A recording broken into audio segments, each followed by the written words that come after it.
Chapter 441 I Nilu's new goal, 3 more subscriptions. On the way to Appayado, Robin listened to the story told by Loya. While writing and drawing on the notebook, she suddenly asked curiously, "Lord Loya, why do the Shandians want to protect the historical text?"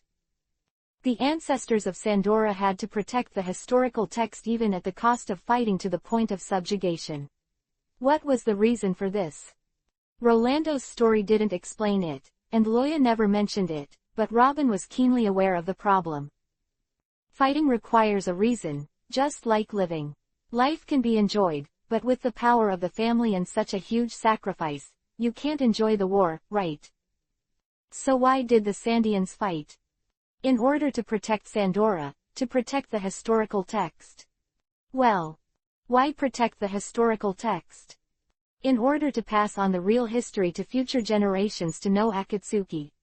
Loya replied, the significance of the existence of the historical text is the reason why the Shandians protect it. This sentence can be understood in another direction. The meaning of the existence of the Shandia people is to wait for a person to read the records in the historical text and transmit the real history to every corner of the world. This is the last wish of the ancestors, and it is also their mission. That is to say. Robin held his chin and looked at Weber and the others with a smile. Your mission has been completed. You don't have to fight anymore. It's done. Unlike the rest, Webb knows more than his peers through the chief, so he knows very well how much weight, done, in Robin's mouth. That is the weight of the countless souls of the dead for 800 years. Heavy enough to suffocate. Is that so? Really? Great. The next day was sunny and breezy. The warm sunlight scatters over the holy land of Appajardo, Kandora, just as it did 800 years ago. The breeze brushed against everyone's cheeks, bringing the fragrance mixed with earth and trees. Whether it is Sky Islander or Shandian, they are standing here quietly at the moment, feeling the steadfastness that can only be felt in Appayado.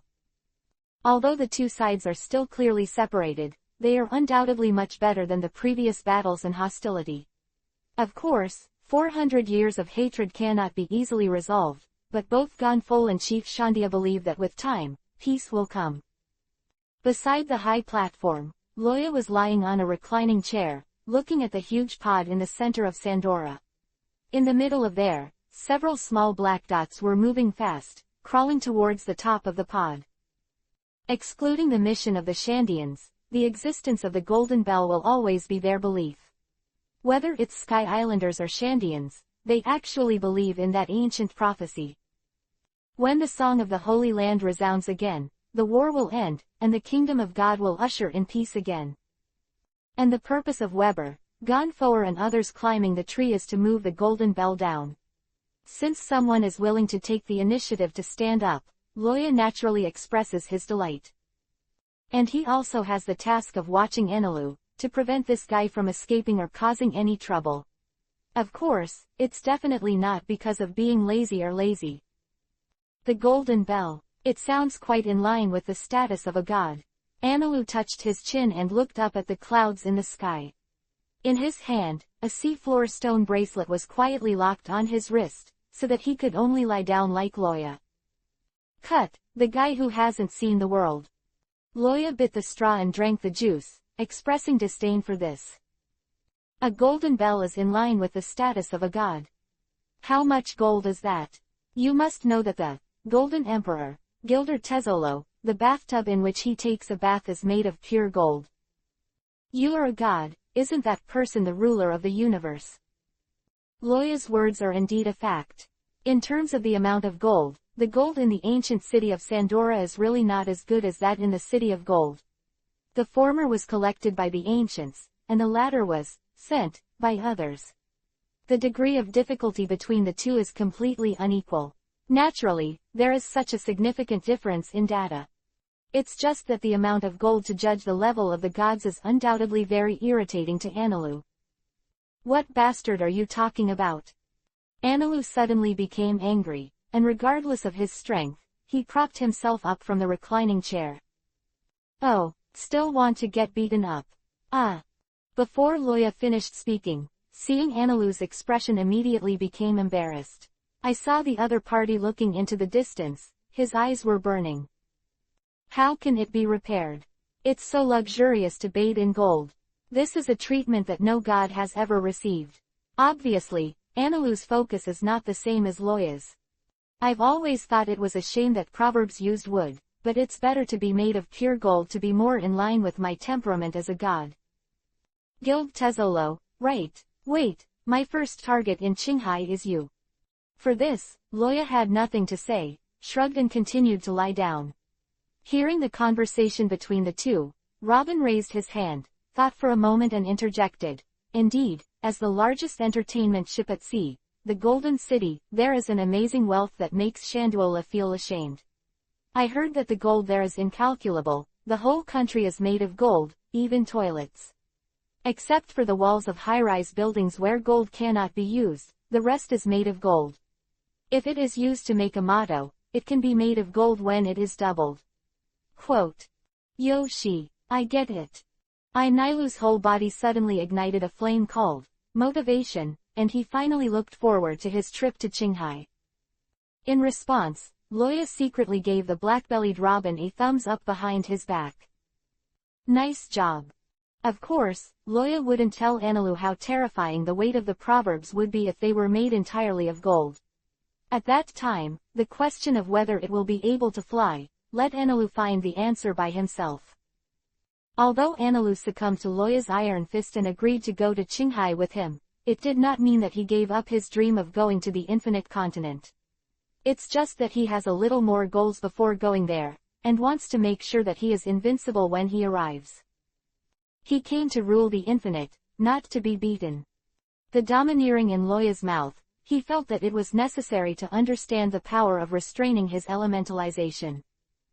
Time passed while waiting for more than an hour, and suddenly a small black dot broke through the clouds and came straight down.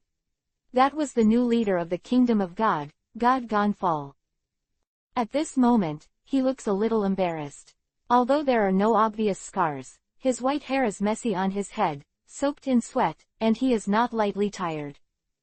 Everyone, get ready for the singing of the Holy Land. Holy Land's song. Robin raised his head abruptly, looking up at the huge pod that was soaring into the sky. What she was after was there. Historical texts, and the golden bell of Sandora. Boom. Suddenly, a crisp bell suddenly rang through the heavens and the earth, echoing in everyone's ears. No language in the world can describe that kind of majestic and beautiful bell. Just like the lights in the dark night, it can guide the direction and light up hope for the fleet sailing in the storm. The holy flame of Sandora is this hopeful bell. Above that cloud layer, Weber had tears in his eyes, clenched the chain that linked the pendulum, and swung it vigorously. Boom! Boom! Boom! The sound of the bell echoed throughout the kingdom of God, echoing in the boundless world. Both Sandora and Sky Islanders were agitated and immersed in the melodious sound of the bell. Today, the song of the Holy Land resounds through the heavens and the earth again. Gonfal raised the spear in his hand and pointed to the sky. The war is over. Oh. It's over. It's over. Looking at the boiling crowd in front of him, Robin smiled quietly and recorded this precious scene with the pen and paper in his hand. Analu made a disdainful cut, and continued to lie down on the reclining chair with his head up. But at this joyful time, an untimely voice suddenly sounded. Very well, then here comes the question. Looking at Gonfeuer, who was so tired that he couldn't move the golden bell down, and finally had to choose to let Weber ring the bell in the sky, Loya raised his finger to the sky and smiled. How do you move it down? Gonfal. The rest. It seems. That is indeed a problem. Chapter 442 An Epic-Making Pioneer. Just as the golden bell rang through the heavens and the earth, the beautiful and pleasant sound of the bell was also heard on Gaia Island above Qinghai. It's just that the voices can still be heard at this time, and there are not a few living people. Those civilians who survived because they were not pirates and criminals raised their heads tremblingly and looked up at the sky amid the undead army, remembering the legends that have been circulating on the island. The golden town of Shandola, it turns out that it really exists. Huh, where did the bell come from? Rockdale also heard the bell, and he raised a half-dead pirate with his hand. Hey, you know what? Cough, cough, I know. The pirates, who had already been frightened by the massacre, naturally knew all about it, and they told K. Rockdale the legend of Sandora. But this didn't give him a chance to live. After listening to the story, Crocdar's Sasori sting mercilessly passed through his temple and took his life. Vinbrand Roland. He muttered the name, and suddenly turned to look at the group of people gathered. There, the shirtless man between the two gorillas stood out. That's your Van Blank Kulik ancestor, isn't it? The matter of the Sky Island, K. Rockdale has always thought that it is a legend, and he also had the idea of the Golden Land before making money in Alabasta. However, it is extremely dangerous to go to the Sky Island, not to mention having to come back alive. Even without the tyranny of Analu, there are very few people who know it, so the existence of the Sky Island can only be a legend. Kulik didn't answer, and he was so shocked that he didn't know what to say. In order to find the Golden Land, he has been diving underwater for several years. Even if he finds only a trace of gold, it can prove the existence of the Golden Land. But he didn't know until today that the Golden Land didn't sink into the sea as the ancestors guessed, but went to the sky. No wonder no one has ever found it. Hearing Rockdale's question, he paused, silently took out a cigarette from Kabuto, lit it with trembling hands, and let out a long breath. Huh. Yes. Kulik nodded, his expression suddenly calmed down. It's just that the Golden Land is in the sky. This is really unexpected. Ha ha, ha ha ha, you dead people, don't you want to go to heaven to find gold? As the living, even if the undead only attacked those pirates and criminals, it also attracted the disgust and hatred of the living, not to mention the massacre they carried out, which absolutely all living people do not want to see. No, we've found it. Crocdar was not angry because of Kulik's tone. These things had already been figured out when he was willing to follow Loya out of Alabasta. If there is no firm determination, he will definitely choose to die there on the spot.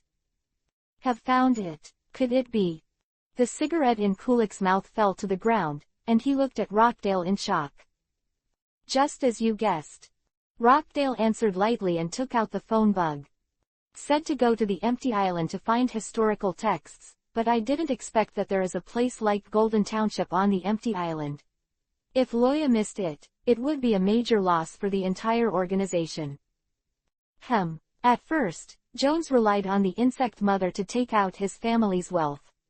K. Rockdale has a deep obsession with taking out other people's wealth. In the end, of course, it was Loya who helped them move the Golden Bell. The huge Golden Bell plus the base and Jinchuriki column weighed dozens of tons. Just relying on the strength of the Air Islanders, it is impossible for them to be exhausted if they move down.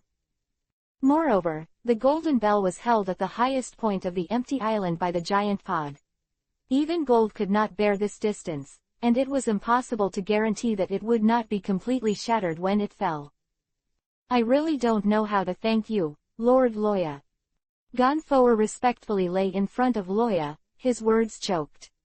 Loya was not only a great benefactor who helped them return to peace, but also told them all the truth. This kindness was so great that Gonfower did not know how to express his gratitude.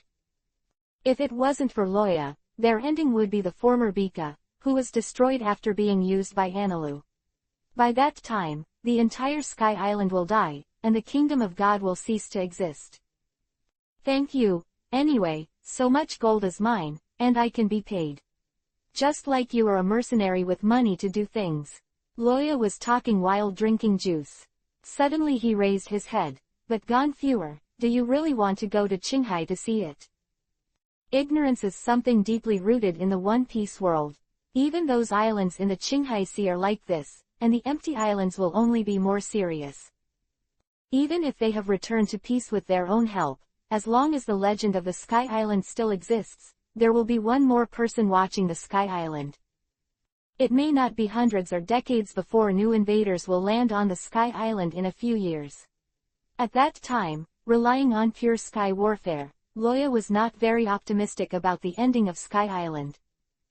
Going to Qinghai is a good way to understand Qinghai, know yourself and the enemy, arm yourself with knowledge, improve national awareness as a whole, and strengthen the country and the people. This is the most fundamental solution. Relying on people is better than relying on yourself. Qinghai. Ganfu was stunned when he heard the words, remembering what Loya said about pulling the empty island down to Qinghai. Now he understands that what Loya wants to pull down is not something that exists in reality such as Sky Island or Appayado, but to pull down the narrowness and ignorance of Sky Islanders and change the current overall situation. About this, I think it's probably difficult. After thinking for a while, Ganfor gave an answer that went against his expectations. We have adapted to the life on the air island, and it is difficult for the people to make big changes in a short period of time. Look at now, even if the war is over, there are still many guys who are unwilling to talk to the Shandians. Ganfuer explained. In fact, the same is true of the Shandians. Even though their ancestors came from Qinghai, they have no idea of going back now. No one wants to go down, so how can we change the empty island? What Ganfuer said is the truth, a happy life is coming. Who would like to go to Qinghai to get in touch with the unknown world? It's okay to call them unmotivated or stupid, it's human nature, and it's a normal thought. Maybe, you need a pioneer. The Trailblazers. Ganfuer raised his head and found that Loya was not looking at him. He followed Loya's line of sight. Weber, who was biting the straw pole, opened the tent and stepped in. If it's for my family and compatriots, I'm willing to go to Qinghai with you.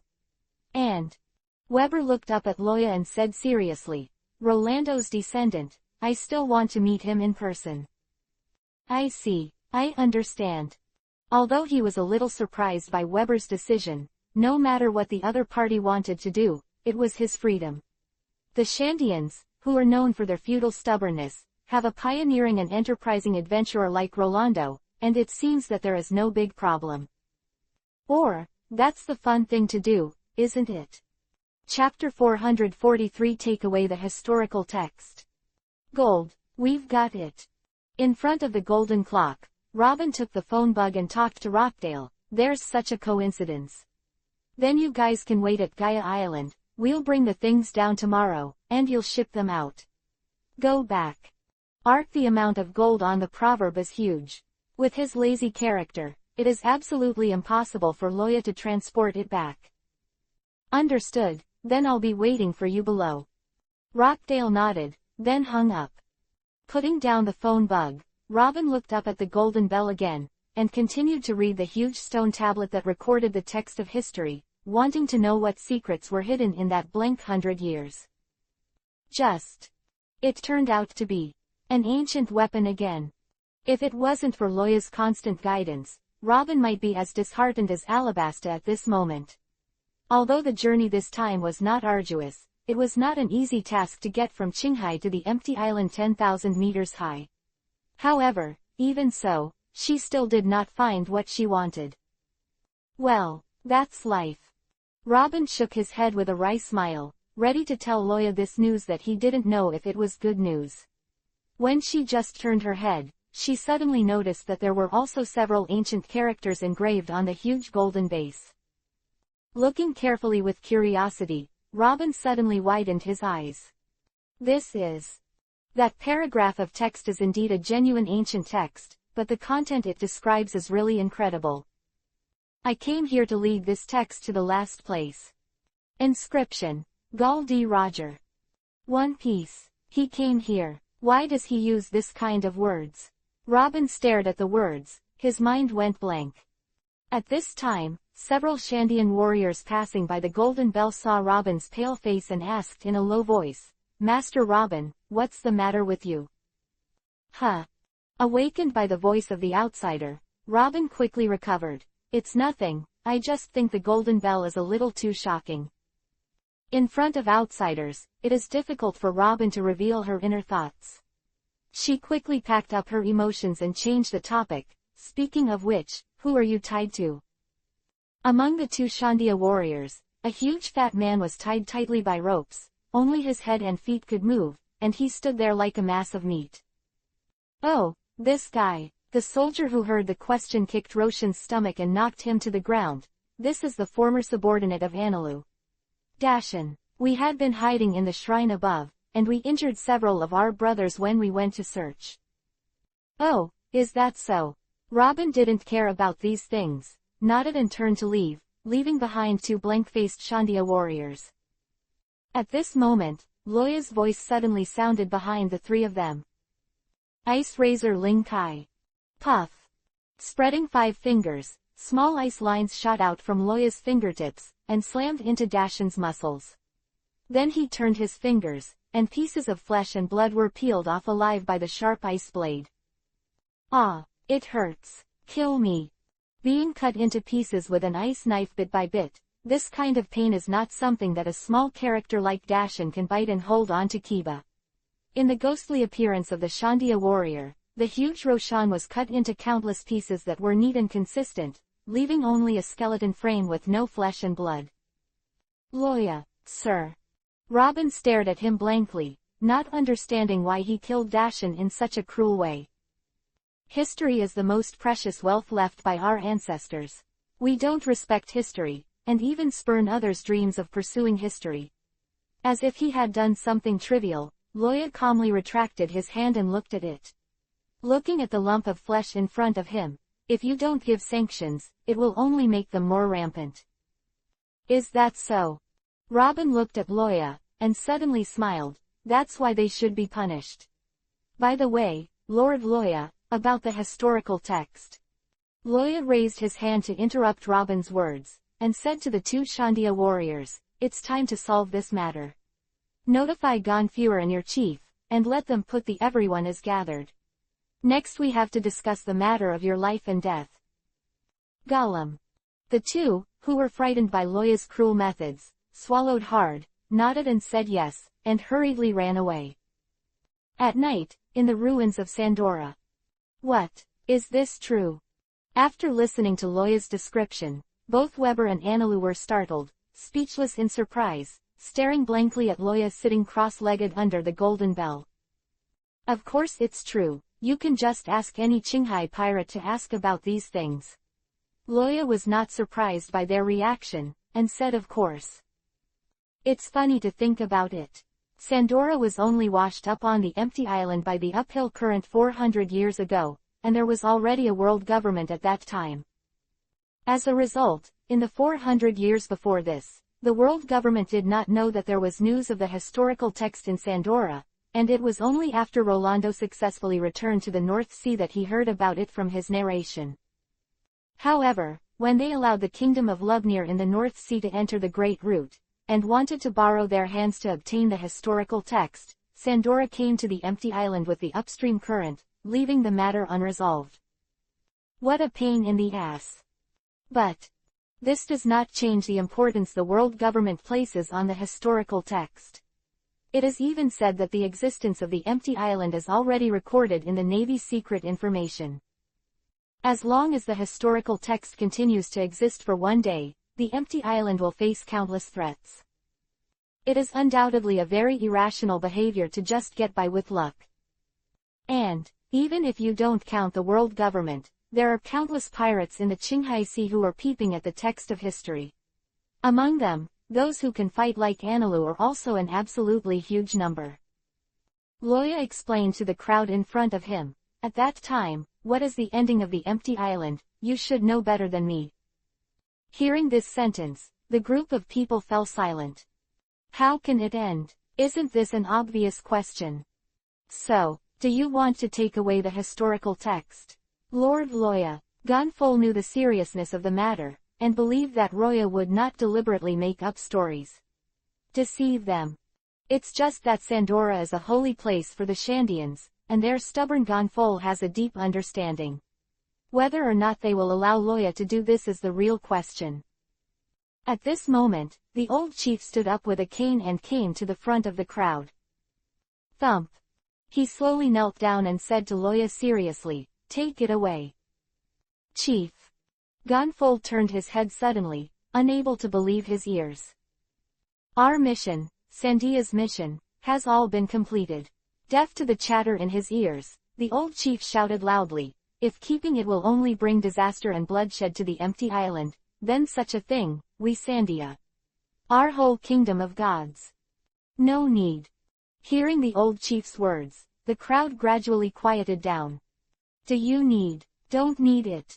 At this time, Weber suddenly walked out of the crowd and came to the old chief and also knelt down. Please take it away.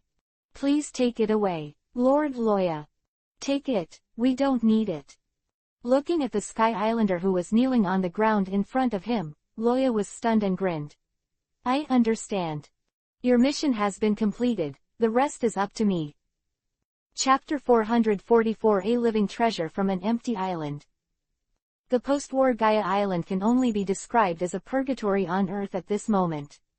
Severed limbs and blood clots were everywhere, and the horribly dead bodies fell to the ground, exuding a pungent stench. Under the scorching sun, the undead soldiers moved the corpses together and piled them into a huge corpse mountain under the command of K. Rockdale. This is the last batch. Ulysses walked over with a cane and asked the soldiers to throw the bodies on it. He came to K. Rockdale, counted the number, and said, there are 137 remaining living people in total, and now they have all been concentrated in the mountains and forests in the distance. If the wind direction remains unchanged, it will not affect them. Understood, let's start the fire. The Legion of the Undead does not need waste, even cannon fodder, it has to be the kind of shot taken in the sea. For pirates like Moku Town, who are like children playing at home, K. Rockdale is extremely disdainful. It was only because of Loya's order that he was interested in burning the corpse to prevent the spread of the plague. Looking at the new soldier with torches beside him, K. Rockdale smiled evilly. What's wrong, Bellamy, can't you do it because he has his own companions in it? Hearing this, Bellamy, who was resurrected beside him because of his 55 million bounty, shuddered, biting his unconscious lips. Until now, he still couldn't believe that someone could really resurrect the undead. But his own death is a reality, and this personal experience cannot be deceived. His ambitions, his life, all ended in that instant. From now on, there will no longer be a big pirate named Bellamy on this sea, only a undead army captain named Bellamy. Because the master's order is irresistible. Because you are Doflamingo's subordinate, so I made a special case to assemble your corpse to bring you back to life. Watching my idol being swallowed by the Legion with my own eyes must be very interesting. K. Rockdale, he cracked open his mouth and exhaled a puff of cigar smoke. But that's for later. Now, fire it up. Yes, Lord Rockdale. The flames were burning, and the air was suddenly filled with the disgusting smell of meat. However, these did not feel anything to the undead army. They repeated the mechanized movements and stabbed the rolled corpses back with sticks until they turned black and turned to ashes in the flames. The plague didn't just exist on the corpses, the town was covered in it too. Even if he doesn't actively use his abilities, he is a huge plague source Izumi, emitting deadly plagues all the time. So, soon the whole town was on fire. The flames soaring into the sky were swept away by the gust of wind, like a huge fire dragon, showing off his body in the sky. In the forest, the surviving people of Moku Town wept and watched in despair as their homes were turned into ruins under the flames. Although it was messy and dirty, and they had to be careful every day they lived to avoid getting into any trouble that would lead to death, it was still their home. Did it burn? Hulick bit his cigar and stared at the flames in the sky. Your dream has been fulfilled, or it is destroyed. In the next time, I can finally break free from the shadow of that man and live the life I want. But why does it feel a little cold? Still reluctant. At this moment, a few sporadic snowflakes suddenly fell from the sky and landed on the fire dragon. Then the huge fire dragon that reflected Yuhi in the sky was instantly frozen and turned into a huge popsicle standing between the sky and the earth. It even froze the flames. What's the situation now? Frozen. Could it be Admiral Aokiji? Looking at the rioting undead soldiers around, K. Rockdale's gray-white eyes quickly rolled, and he drew the undead sword from his back. Then Ulysses walked up to him with freshly brewed tea and pointed to the sky. Lord Loya is back. It seems that he didn't realize what we were doing, so he took action to stop the flames from spreading. Ah, troublesome guy. K. Rockdale raised his head when he heard the words, and sure enough, a huge shadow on the horizon was falling rapidly, and it would soon fall on the sea. Huh. Bang. Whoa. The refitted Ark Proverbs landed heavily at the port of Moku town, and the splash was more than 10 meters high. Under such a huge impact, the wooden boards on the Proverbs were cracked piece by piece, almost breaking from it.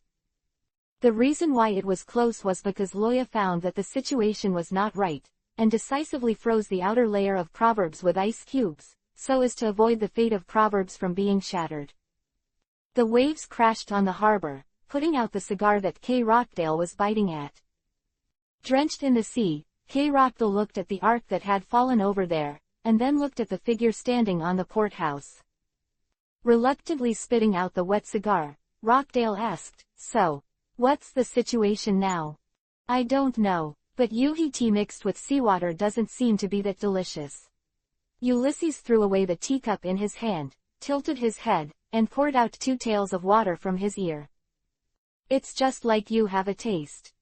At this moment, a few figures suddenly stood up on Proverbs, and angrily shouted at Kiba, the man on the roof, "Bastard, are you trying to kill us? It's only 100 meters, you can't die, you can't die." Released the hand that was holding Robin's waist, and Loya scratched his ears indifferently. Then he turned his head and found K. Rockdale standing not far away. "Yo, long time no see." This time, not only Weber, but also Lucky and Aisha were the people from the air island who followed Loya to Qinghai. Knowing that Elsa's heart net is an unprecedented talent for observation hockey, Weber directly tied Elsa down. Anilu relies on the ability of the Thunder Fruit to cover the entire Sky Island, so what about Aisha? This kind of terrifying talent is not an exaggeration at all to describe it as a miracle. In order to make Aisha truly grow into a qualified warrior, Weber, who has always used muscles, also rarely used his brains. Elsa herself didn't want to leave her friends and mother, but under Weber's various inducements, Elsa was simply deceived by him. Legend has it that Qinghai has a base even bigger than Appayado, and Aisha definitely doesn't want to miss such a treasure. As a result, there was one more Lucky in the accompanying people. Since Aisha was tricked into Qinghai by Weber, Lucky, who has been taking care of her as her sister, will naturally follow. After all, Weber is definitely not someone who can take good care of children. It took a while for the dizziness of falling from the sky to dissipate, and Weber and the others stood up from the Proverbs, leaning on the railing and looking out. "Good. So big. Is this the sky?" "No, it feels bigger than the sky. This is Qinghai. What a shocking sight. There is an endless sea in front of you, and the blue ocean can't see the end at all. Where the sea and the sky meet, seagulls continue to hover over the reef, making chirping calls. Look, it's space." Aisha bowed her head and saw the dirt at the port, jumped off the railing excitedly, and happily collected dirt by the port. "Aisha, don't run around." Lucky called out weakly, and stepped on the Waiba to board the port. This is another part of Appayado. Although it's not as good as Appayado, it is indeed a good size. Compared to Aisha and Laji, Anilu is much more natural. A flash of thunder flashed, and he came to the ground from Proverbs. Looking at the lively scene in front of him, K. Rockdale turned his head and asked, "Captain, who are these living treasures?" Chapter 445 Inches Blood Lord, Ulysses. Sandians. Sky Islander. Rockdale and Ulysses repeated one sentence each, and then looked carefully at Weber, who was owed him tens of billions of Bailey's stinky face. "What, so it turns out that angels have this kind of virtue?" "Hey, I'm listening." The location where the few people are now is one of the only remaining houses on the edge of Moku town. Although the rest of the place has been frozen by Loya, the houses under the ice have already been burned in the fire. Even one intact I couldn't find a bench, so I could only choose this ordinary private house to gather. Elsa is curious about everything. In the Sky Island, she has never seen so many things that are only found on the ground. The house is made of wood, the cups on the table are glass, and even the utensils for eating are metal.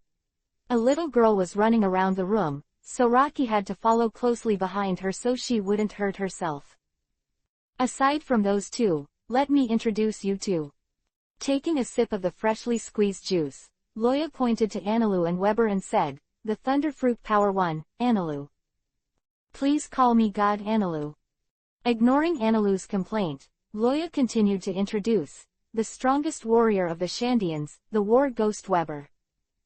Both of them came to Qinghai with me, and they will stay with us temporarily until they accomplish their respective goals.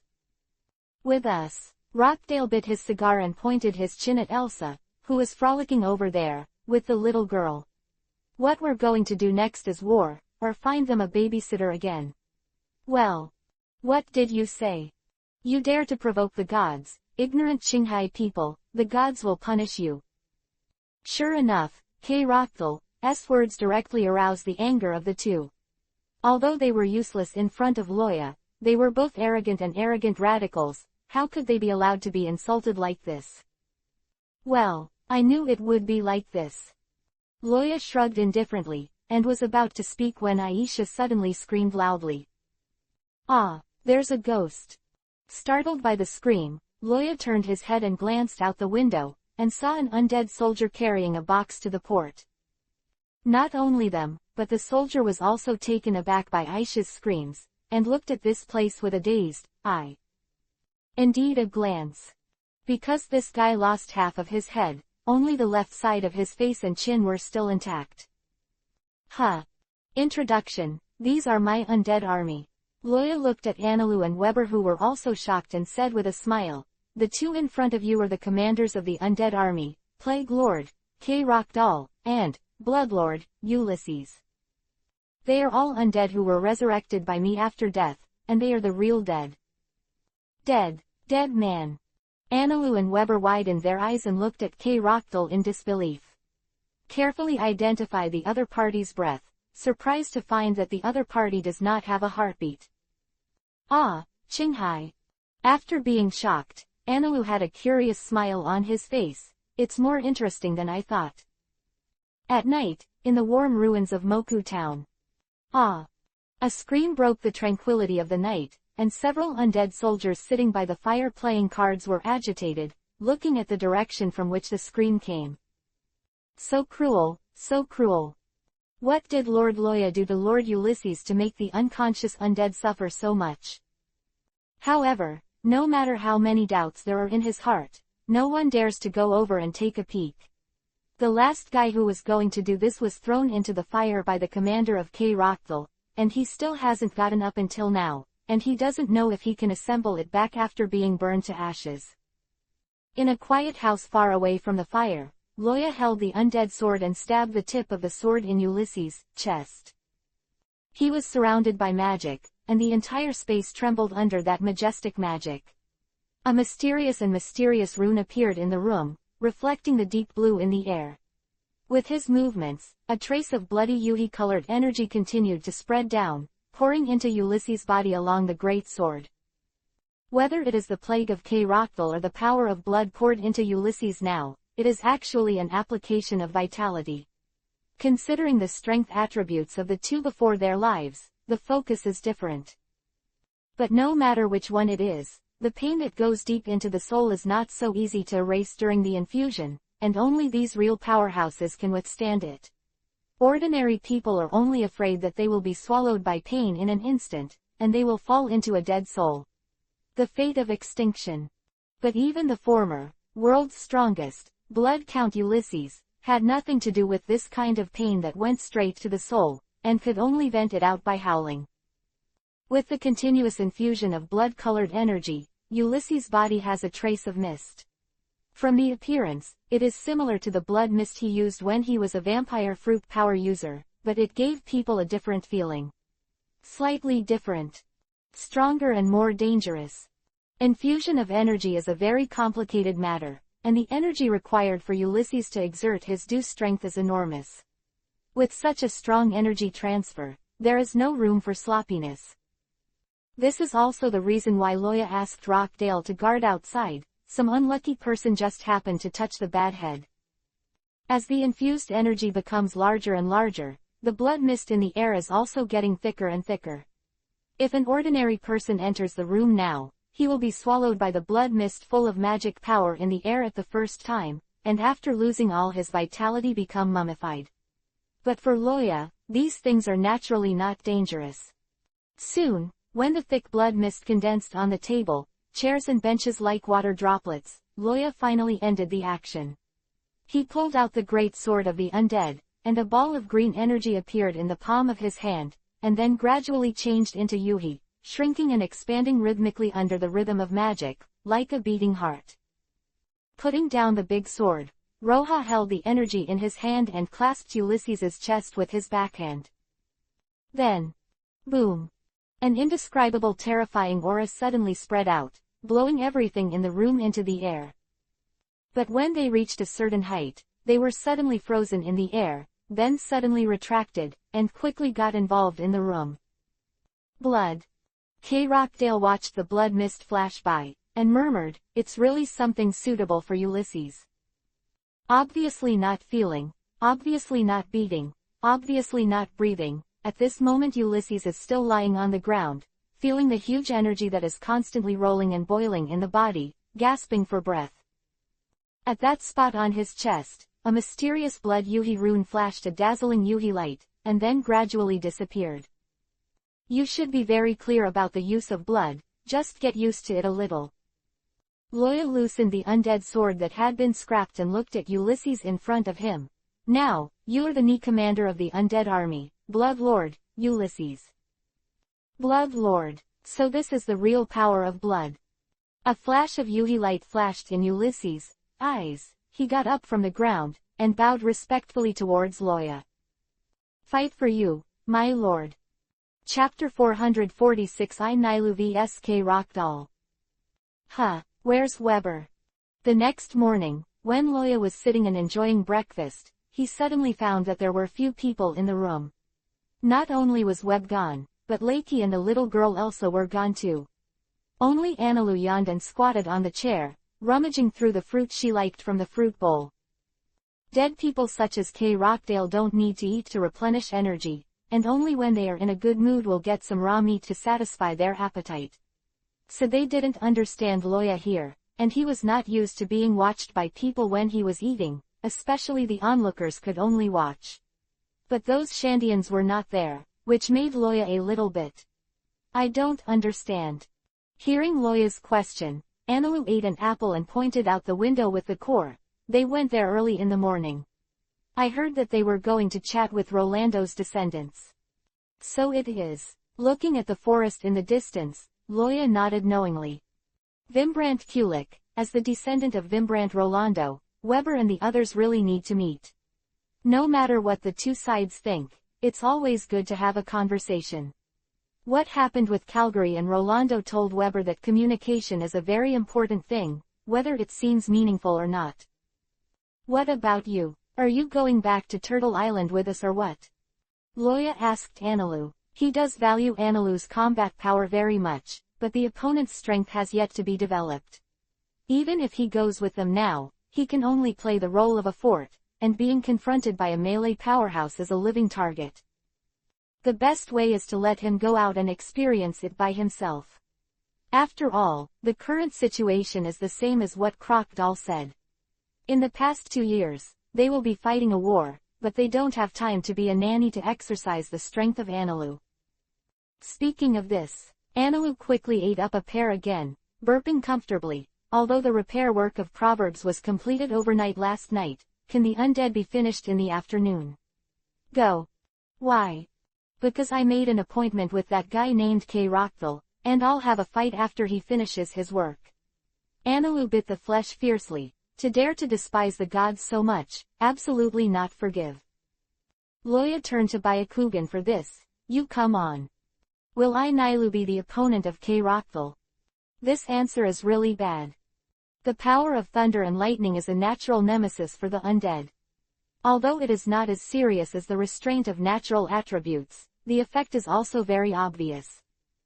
Coupled with the development of Analu's thunder fruit, it is now even possible to release an attack of 300 million volts. Being hit by the thunder of Analu, even someone as strong as K. Rochdale would definitely not be able to please him. But here comes the question, it's been more than a year since K. Rochdale joined Loya, and he's adept at using his newfound power. Although the body of a dead person cannot practice domineering, the magic power given by Loya can also make K. Rochdale contact the entity of the natural fruit ability. Coupled with the characteristics and convenience of the plague, as long as he is negligent for 1 second, K. Rochdale can destroy Analu with a single hook. In the end is the thunder and the devil, or the devil wins. If he was still in the Navy headquarters, Loya would have already called the gamblers. Therefore, Robin and Ulysses also expressed their curiosity about this fight between the two, and came to set off with Loya to the duel location. After breakfast, the four came to an open space. This used to be the square of Moku town. The surrounding buildings were burnt down by the fire last night. Now they have been pushed down to the ground by the undead, which is convenient for future reconstruction work. Loya and Robin walked to the edge of the clearing and set up 2 lounge chairs to sit side by side. Analu came to the center of the open space, because K. Rochdale was already there waiting for him. It's a surprise, you dare to fight. As soon as he saw Analu, K. Rochdale taunted. With his dead face and aloof expressions, this taunt skill decisively made the hatred value explode. Stop chattering. Electricity had already begun to pulsate around Analu's body. He held his golden staff, smelted the gold at one end into a trident with lightning, and aimed it at K. Rochdale in front of him. Looks like I really need to show you what the power of a god is. Ignorant mortals. Oh, then I really, wait and see. The two sides are solemnly waiting and ready to go. After getting a nod from Loya, Ulysses, the referee, raised his hand and shouted loudly. 3, 2, 1. Duel, begin. 30 million volts thunder beast. Analu slept very little last night, and filled the taiko with thunder and lightning all night. At this moment, he beat the taiko with his backhand, and a ferocious sky-blue thunder wolf quickly condensed and formed in midair, and rushed towards K. Rochdale with a roar. However, the attack did not end. Relying on his own relationship with thunder and lightning, Analu got into Thunder Wolf's body and moved quickly with Thunder Wolf. Get tough on it. Protect yourself with thunder beasts, it seems that you have done a lot of homework. K. Rochdale saw Analu's plan at a glance, sighed, and raised the Sasori sting in his left hand. But, not enough. Plague strike. A faint green light flashed across Sasori's poisonous sting, and the air was filled with the stench of death and plague. Ding! Sasori's poisonous hook and the trident collided fiercely, and Analu found that even if he tried his best to suck the milk, he could no longer push the trident forward. It's very powerful, but, Thunder Wolf, tear him apart. Even if he was blocked, he still had Thunder Wolf to attack. Ow! The mighty Thunder Wolf roared angrily, raised his claws and slapped K. Rochdale fiercely. If this shot is shot, K. Rochdale will definitely be seriously injured. Thunder and lightning have such a significant restraint effect on the undead. So slow. Looking at Thunder Wolf's claws, he was about to jump to avoid it, but K. Rochdale suddenly felt a force pulling him back to his original place. When he looked down, he realized that Analu had resmelted the trident at the moment of contact, turning it into a ball and wrapping his Sasori sting in it. Beautiful. Seeing this scene, Loya couldn't help but applaud. Sure enough, it was because the Sky Island was invincible for too long that he gave up training. In fact, Analu's fighting talent is really not weak at all. Not only did he come up with a way to let Thunder Wolf wrap himself up to avoid being corroded by the plague, but he also controlled K. Rochdale's actions at the moment of contact. This series of chain-link attacks was placed in the new world where the monsters were crowded. The place is also available. It's a killer combo. Unfortunately, his opponent is that K. Rochdale. Robin wore sunglasses to avoid being dazzled by the dazzling lightning. Even though there was some disagreement with K. Rochdale, She had to admit that now K-Roctal was even more terrifying than when he was alive. Such a simple defeat is simply impossible.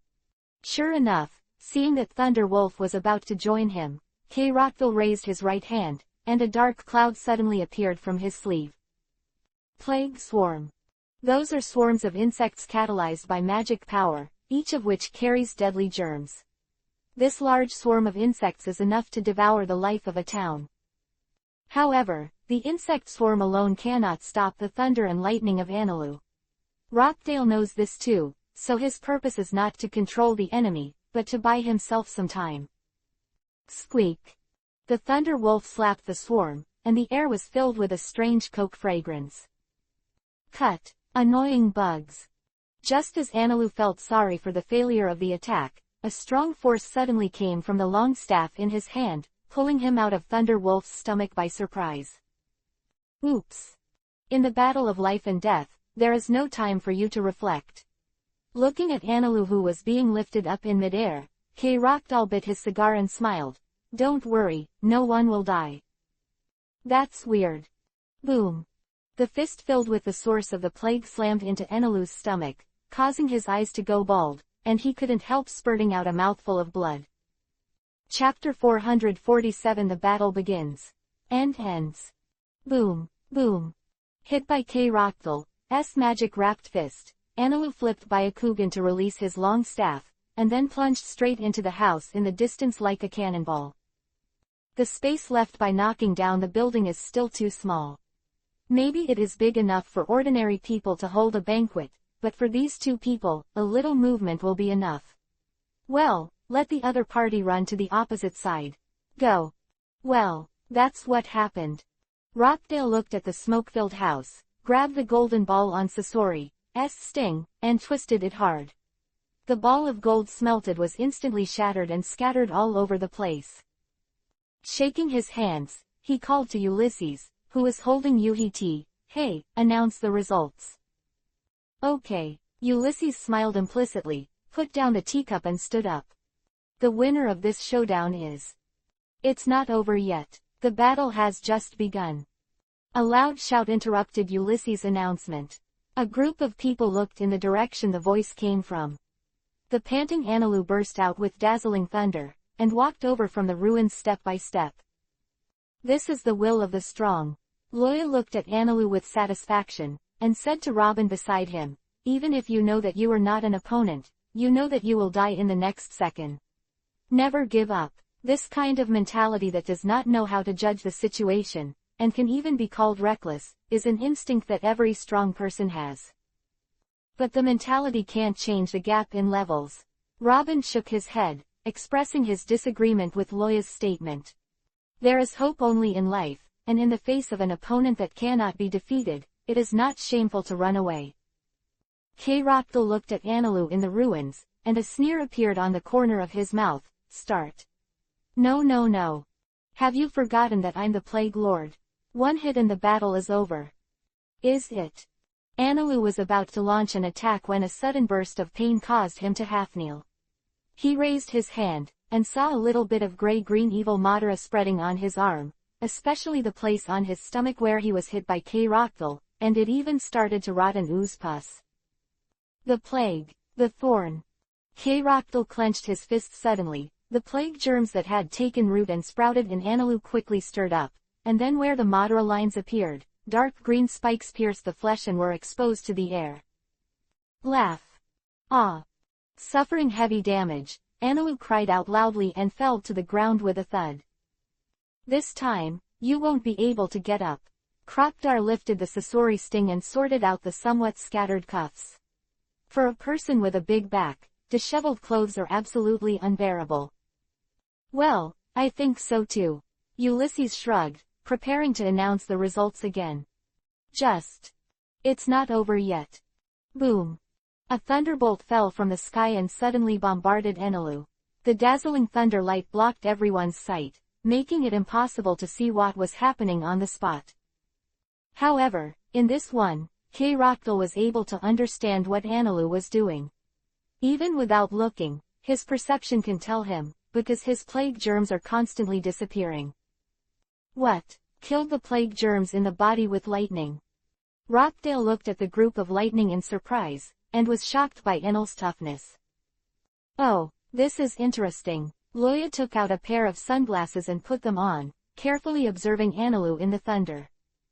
There, K. Rockdale's plague thorn was quickly disintegrated by lightning, and Enel's body was separated like gauze, turning into a shred of thunder. Then in it, the dark green plague germ was exposed to the air, and was instantly killed by the thunder. After that, Lei Ting regrouped and pieced together Anilu's appearance little by little. Crazy way to do it.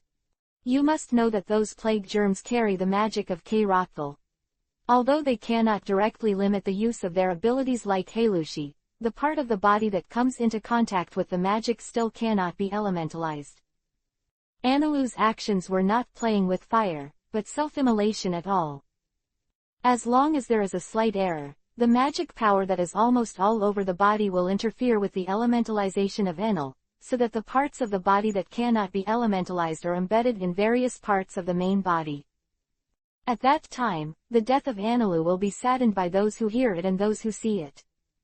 However, this is how he succeeded. Robin couldn't see what was going on inside, but she knew that what could make Loya sigh must be something remarkable. The plague was quickly cleared away, and Enel's body reappeared in the air. Although the blood holes in his body were still flowing with blood, his eyes were firmer than ever before. I haven't ruled the infinite earth, how can I die here? 200 million volts Thor. Master, you have found a real monster, Ulysses said with emotion. Even with his long life, he couldn't help but admire Anilu. That's kind of interesting. Rockdale was biting his cigar, his arms were open, and an overwhelming swarm of plague insects flew out of his cuffs, dancing wildly towards Anilu. The battle has just begun. Anilu roared, raised his palm that turned into lightning, wrapped in endless thunder, and slammed it down at K. Rockdale. Bang! Boom! So, you are the descendant of the great warrior Calgary. In the forest, Kulik held a wine glass and touched Weber heavily. The moment he saw the three Webers, Kulik's mind was blank. Wing. The ancestors said that only the Sandia people have wings. Similarly, Weber's performance was not much better than that of Kulik. He stared at Kulik in a daze, and pointed his finger at the opponent's head. Chestnut head. The same chestnut head as Vimbrant Rolando. With the help of these two obvious appearance features, the two hit it off and hugged excitedly. Although the rest of the commoners don't understand what happened, but looking at the current atmosphere, it's better to have a banquet. Especially the angel sister with wings behind the other party. Angel. What a beautiful angel. It's the first time I've seen an angel. Well, everyone subconsciously ignored the fact that Weber was the first to appear in front of them. Hearing Weber's remarks, Kulik gulps down the beer and sighs, so that's how it is. You have suffered a lot in the past 400 years. You are the ones who are really suffering. The war ghost Weber smiled rarely, looking at the book that was placed not far away. Rolando, the great talker. 400 years of grievances, I really don't know how you persevered.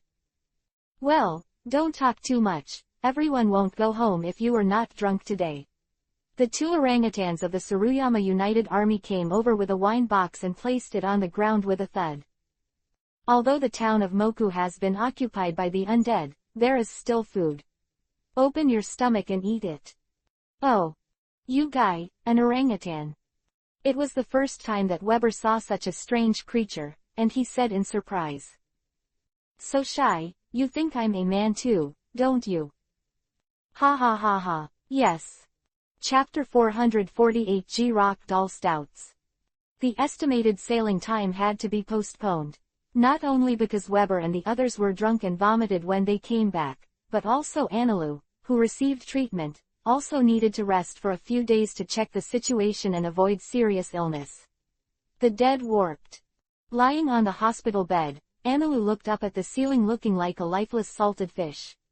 When someone was feeding, he opened his mouth and chewed it. Even if it was mixed with premium peppers, there was no response. He was really invincible for so long, so long that he believed that he was a god. Because of Loya's appearance, his invincibility myth was easily broken, and in an unprecedented gesture, he was pressed and rubbed on the ground. That's okay, after all, Loya itself is outside the rules, and he can find reasons to comfort himself when he loses to Anilu. However, a previous battle with K-Rochdal told him that he is really not invincible. Not in front of Loya, not in front of the rest. Even if he broke out such a strong thunder in the end, K-Rochdal still easily came with a natural disaster, offset the thunder and lightning with a huge plague group, and planted a terrible plague that could not move in his body. Completely unable to move, so that he can no longer use the fruit ability to kill germs, and he was defeated on the spot. This fact tells him that although thunder is strong, it is really not invincible. Not to mention a mental breakdown, but now Anilu needs a period of time to reflect on himself and get out of the shackles of the past. The epidemic prevention work in the town has ended, and Kulik took the people carefully back to the ruined homeland. The reputation of K-Rochdal is still somewhat useful. After knowing that the other party was the former Shichibukai, the people finally started the post-disaster reconstruction work with peace of mind. After all, they are Chiwahai. If they want the lives of themselves and others, will they resist? Then it's better to be honest. At least from the point of view of the situation so far, the other party has no ill will towards him and others. On the contrary, after those pirates and villains are cleaned up, the future life of myself and others will only be better. Rochdale has been arranging these tasks for several days, and it was not finished until before the sailing. Dong dong dong. Please come in. With Loya's permission, K-Rochdal pushed open the door and walked in. Captain, everything is ready, are you sailing back now? Well, thank you for your hard work. Inform everyone and prepare to go. Loya nodded and made a simple arrangement. However, K-Rochdal, who received the answer, did not leave, and stood quietly in front of Loya. Anything else? Yes. K-Rochdal hesitated for a moment, but still said the question that had troubled him for a few days. The power of the plague is very strong, but it is too limited. High temperature, severe cold, lightning, washing, medicine, there are so many things that can restrain me. Rochdale gave Loya a careful look, and was a little worried that this would make him angry. But what he got was Loya's affirmative look, motioning him to continue. The enemy in the future will only get stronger and stronger. Not to mention, the fruit ability of the 3 admirals of the Navy is enough to defeat me. By then, I really still exist. Is it necessary? It's not that Rochdale is worrying, or that he lacks courage. A guy who can become Shichibukai, an ambitious guy who plans to steal the country, is full of confidence in life and death. It's just a fact that the power of the plague is used to fight against the group of powerhouses standing at the peak, which is indeed a bit unsightly. Although he won the fight against Anilu, the victory was very difficult, and only he himself knew the danger. If it was me who was still familiar with the power stage a year ago and met the battle a few days ago, there would be no doubt that it would be me who lost. The restraint of thunder and lightning on the power of the plague is so obvious. So K-Rochdal is in a tangle. Can Loya's plan really use him? Losing value, that's what's really chilling. Living and dead, alike on this issue. After listening to Rochdale's question, Loya remained silent. It took a moment for him to speak, grinning. That's your own problem, Rochdale. Master. Every power has infinite possibilities, limited to the person in front of you, not far. I can't answer your question, only you can find the answer yourself. And what you can do is, or get stronger and follow in my footsteps. Either get eliminated and give up the position of commander. Quote. No power is invincible, K-Rochdal, any power has its deficiencies and flaws. The invincible is never a power. Only people. Looking at K-Rochdale's struggling eyes, Loya smiled, but for now, you've done a good job. Believe in yourself and don't let me down. Huh. In the face of Loya's answer, K-Rochdal spit out a smoke ring. Understood, Master. After finishing speaking, K-Rochdal turned and left, with a bit of firmness in his eyes, and he didn't know if he got strength from Loya's affirmation. After all, these anime lines are really useful. With a stiff smile on his face, Loya buttoned his cheeks and said to himself, "Sure enough, art comes from reality." Dong dong dong. There are so many things today. The newspaper that was just opened had to be closed again. Loya raised his head and said, "Please come in." Getting a response, Robin stepped inside. "Lord Loya, about the existence of historical texts on Fishman Island." "Well, I know." Robin came straight to the point, and Loya had to answer, "Our next destination is there." The historical text on the empty island has been moved to Ark Proverbs, and will be sent to the treasury of Turtle Island with the return of K. Rockdale and others, so that Robin can find the remaining historical text with peace of mind. After plundering a large fortune from Rockdale, Jones ordered Ratchet to build a treasure trove that could withstand any invasion. Under the tireless work of the undead soldiers, it took 5 months before and after, the huge treasure house called King's Crown was finally completed. It doesn't claim to be foolproof. The things stored there are really foolproof. A large number of Halu stones were transported to Turtle Island, which made Halu stones on the black market at that time priceless and unavailable. You must know that the seafloor stone trade is an important way for Tianlong people to raise wealth, but the result is directly sold out.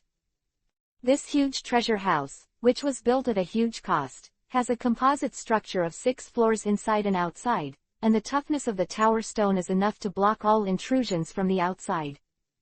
Those linkage-triggered intensive mechanisms reveal the consistent style of the undead army, simple, violent, and smashing everything. Coupled with Ratchet's whimsy, all parts of this treasure house can be moved and reassembled. Even if Loya wants to violently demolish it, he can only get a pool of ashes in the end. Unless you encounter any special fruit ability, you can directly bypass the defense measures of the treasure house and reach the innermost, otherwise the contents inside will never be lost. Robin is obviously not here to discuss this with Loya. Her purpose is to convince Loya to go to Fishman Island. At this moment, Loya was so refreshing, but she was a little caught off guard, and she didn't know what to say. "Is that so? I'm being rude." As he spoke, Robin was about to turn around and leave. However, Loya raised her hand to stop her and said, "But before that, there is a place we need to go to first." "Oh, where? Are there any historical texts too?" Robin asked curiously. "That's not true, but there's a question I've always wondered about, and I might be able to find the answer there." Some things, if the subordinates don't say it, Loya won't ask. Anyway, the previous life was also a small management, he still understands the truth. But the rest of the insiders are not within the scope of Loya's protection. If they use a little violence, they can often get some unexpected results. Looking at the sea in the distance, Loya's eyes slowly turned cold, and Robin felt chills when he saw it. Moonlight Mariah is dead, but I've always been curious about what motivated him to leave the Devil's Triangle Sea. If it wasn't for him and Doflamingo, my teacher wouldn't be a wreck. The fact that Zephyr was injured by the explosive rock has always been a secret in the Navy, and Robin didn't know the news before. Hearing Loya's words at this moment, what came to her mind was Aokiji, who had been to Turtle Island once and had a relationship with her. Then his eyes widened in horror. Is it Aokiji, abandoned? Chapter 449 Terrible Bark, Perish. The first half of the Great Route, the Devil's Triangle Sea area. The terrifying 3-masted sailboat, the size of a small island, is still floating in this sea area, but with the death of Moria, the ability of the Shadow Fruit is also released. The horror of zombies disappeared, and those who left alive took out the conditions inside, exposing the truth of the Devil's Triangle Sea to the eyes of the world. When Loya set foot on this huge pirate ship, it was now a year later. The lingering smell of gunpowder smoke and blood lingers all over the island, proving what happened here not so long ago. Those are the traces left by the battle of the pirates who came to hunt for treasure. As a member of Chiwahai, one of the 3 great forces of the Great Route, Moonlight Moria has a very good background. Over the years, so many pirates and merchant ships have been lured by them, and the accumulation of time has become an amazing wealth. It's a pity that Loya arrived a little late. Moria's treasure has been emptied by the pirates this year, and the entire terrifying triad has become a real place of life and extinction. As soon as she stepped on the ground, Loya released Robin's hand to make her stand firm, then continued to flap her wings, suspended in the air, dozens of centimeters above the ground. Lord Loya. Robin looked at him puzzled, not understanding what happened to Loya. However, Loya did not answer, looked up at the ruins of the houses that were mostly destroyed, and flew forward on his own. Absalom died in the explosion of the explosive rock, and his confident transformed body did not bring him any help, and was turned to ashes on the battlefield. Because Perona was afraid of Loya, every time she asked her relevant questions, she would faint from fright, which made Loya extremely depressed. The former admiral of the Navy, the chief instructor of the recruit battalion of the Navy headquarters, and the Black Wrist, Zephyr was the mentor of the ice dragon Loya. This matter is very clear to the whole sea. Perona saw with her own eyes that Moria detonated the explosive rock and severely injured Zephyr, causing Zephyr to become a crippled person who is now helpless. It is conceivable how strong Roha's anger is. She has no courage, and in her soul form, she can't raise her head at all under Loya's dragon power, so whenever Loya asks for details with a dark face, she will be scared and lose consciousness. It's not impossible for the soul to be destroyed directly after several times. But fortunately, K. Rockdale has not stopped collecting intelligence this year. He found that Moonlight Moria's subordinate, the one-time genius surgeon Dr. Hogbuck, had not witnessed his body, nor had people found traces of his departure.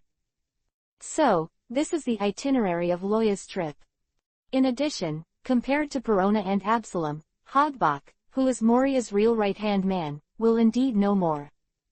Following Loya to the collapsed gate of the castle, Robin covered his nose and looked left and right. Lord Loya, does anyone really live here? It's no wonder that Robin would ask such a question. Right at the gate of the castle, there are already rotting corpses Mukuro everywhere, mixed in the wet muddy water, with maggots and flies crawling on it. If anyone lives, what kind of guy can endure this kind of environment?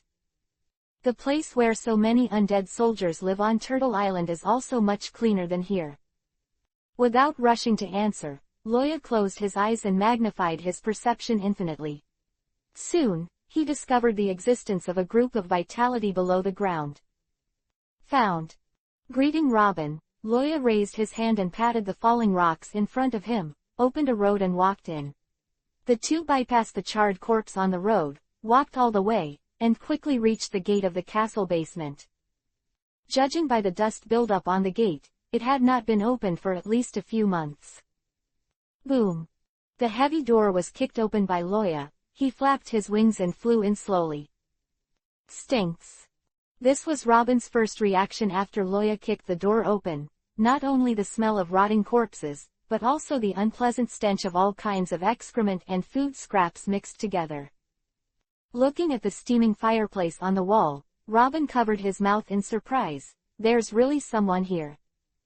Not far from the fireplace, a round figure swayed slightly, humming an unknown song, seemingly unaware of the arrival of the two. First meeting, genius surgeon, Dr. Hogbark. Loya flew over and floated in front of Hogbark. I want to ask you something. Following Loya's footsteps, Robin also walked in front of Hogbark. With just one glance, she couldn't help being nauseated and vomited on the table beside her.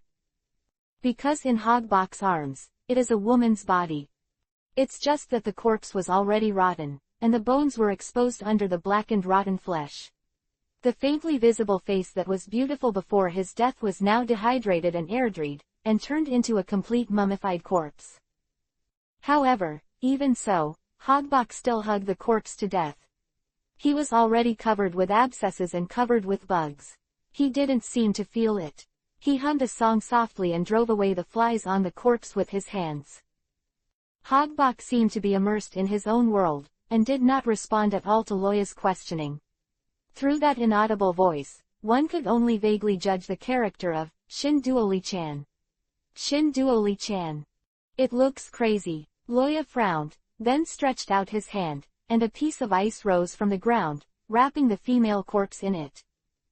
This time, Hogbuck reacted suddenly, and his dull eyes became shiny. He looked at the ice cubes in front of him, then turned his head in the direction of the wind, and finally found the existence of Loya. Ice Dragon, Loya, you are finally here. I don't know why, but seeing Loya, Hogbuck calmed down. He sat on the ground and stared straight at Loya, his dry lips opened and closed, and he said weakly, "That's right, after all, Lord Moria carries something like dynamite rocks, so you came to us to seek revenge. It should be. But I hope that after I die, you can bury me and Cinderella together. That's my last wish." "Oh, want to die?" There was a sneer at the corner of Loya's mouth, and the palm of his hand slowly exerted force, and the female corpse in the ice cube was crushed bit by bit and became fragmented. "It depends on my mood, Hogbuck." "What are you doing? Let go of Sindori-chan. She'll be mashed." Hogbuck didn't know where the strength came from, propped up his chubby body and rushed towards Loya. Staring blankly at the female corpse, Robin gasped slightly, pressing the urge to turn the river upside down in his stomach. One kick kicked the hopped Hogbuck to the other side of the room, and Loya grabbed the soft female corpse in the ice and looked at him coldly. "I ask, you answer, do you understand?" Half an hour later, a shadowy figure appeared in the mist of the Devil's Triangle Sea, and the whole sea was stirred with dragon chants. The monstrous waves slammed one after another, smashing the once terrifying three-masted sailing ship, and completely buried in the bottom of the sea. "It looks like the Fishman Island thing needs to be put aside," Nicole Robin. Standing on the huge floating ice, Loya's cold air has not yet dissipated, and a little closer can make people frostbite or even freeze to death. Understanding the importance of the matter, Robin didn't force it, and nodded seriously. "Follow your orders, Lord Loya." Chapter 450 The Meaning of Existence of the Times. The first one. The New World, the territory of the Whitebeard pirates. Under the nervous attention of the Navy, one of the four emperors, Yuhifa, Shanks, finally met the strongest man in the world. Standing in front of the huge Moby Dick, Yuhi made the taller-than-average person look so small. Under the sunlight, the shadow of the Moby Dick shrouded Shanks, just like the fame of Whitebeard, shrouding the sea. "The mayfly shaking the tree is probably such a feeling in front of me. It's just that no one dares to underestimate the mayfly in front of him, not even the Whitebeard. Because the other party is, four emperors, Shanks, the most domineering man in the world." Bang!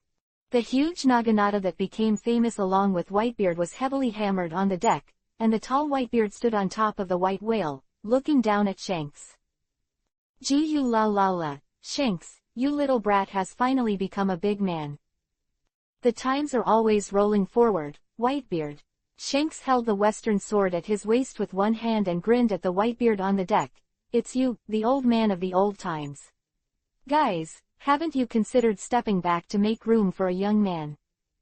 "What did you say? Don't be too arrogant, Yuhifa." Hearing Shanks counterattack, the Moby Dick suddenly became noisy. Those captains clenched their weapons even more, and as long as Whitebeard gave an order, they would attack the other four emperors. "You must know that there is no strict captain and deputy captain on Whitebeard's ship. Everyone is family, and Whitebeard is everyone's father. To insult Whitebeard is to declare war with the entire Whitebeard pirates." However, Whitebeard reached out to stop their movements and a major battle was avoided. "Shut up, asshole boys. Dad." Marco looked at Whitebeard in confusion. A blue flame had already appeared on his body, revealing his mentality for fighting. "Stop the nonsense, Shanks, what about that brat?" "Ace." Shanks smiled slightly, "Looks like he can't wait." Suddenly, a scorching flame suddenly rose from behind the Whitebeard. On the high mast of the Moby Dick, a figure held a flaming iron fist and looked firmly at the tall figure in the crowd. "Your head will be taken by me, Fire Fist, Ace, Whitebeard." Fire Fist. As if he heard some big joke, Whitebeard bent down with a gleeful laugh. "You should go to the birthday party to light candles with that flame, kid. Sometimes, history has inertia, or something called destiny, which connects all irrelevant things and becomes a legend. After Ace passed out after the 95th failure to assassinate Whitebeard, Shanks was about to leave, but before leaving, he asked Whitebeard alone and went to the forest to drink. The government has noticed the difference in Ace. During this time, they have increased their efforts to win over Ace, which can also prove this problem from the side. What does that have to do with me? Whitebeard held a huge jug that was as tall as an ordinary person, raised his head and took a sip. Now Ace is my son. After a pause, Whitebeard glanced down and looked at Shanks beside him. Also, they shouldn't have that free time now. Although the old man has been staying in the new world, but for it's not blind to things outside. That's exactly the second thing I'm going to tell you. Shanks put down the huge wine glass with a serious face.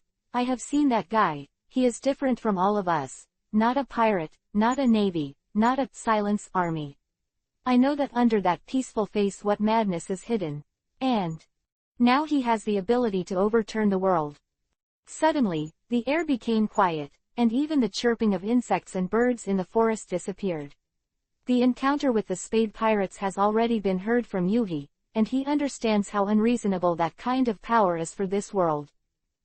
Just turn the world upside down, stop joking. Goolalala. Whitebeard suddenly laughed out loud. Are you saying that bastard is stronger than this old man?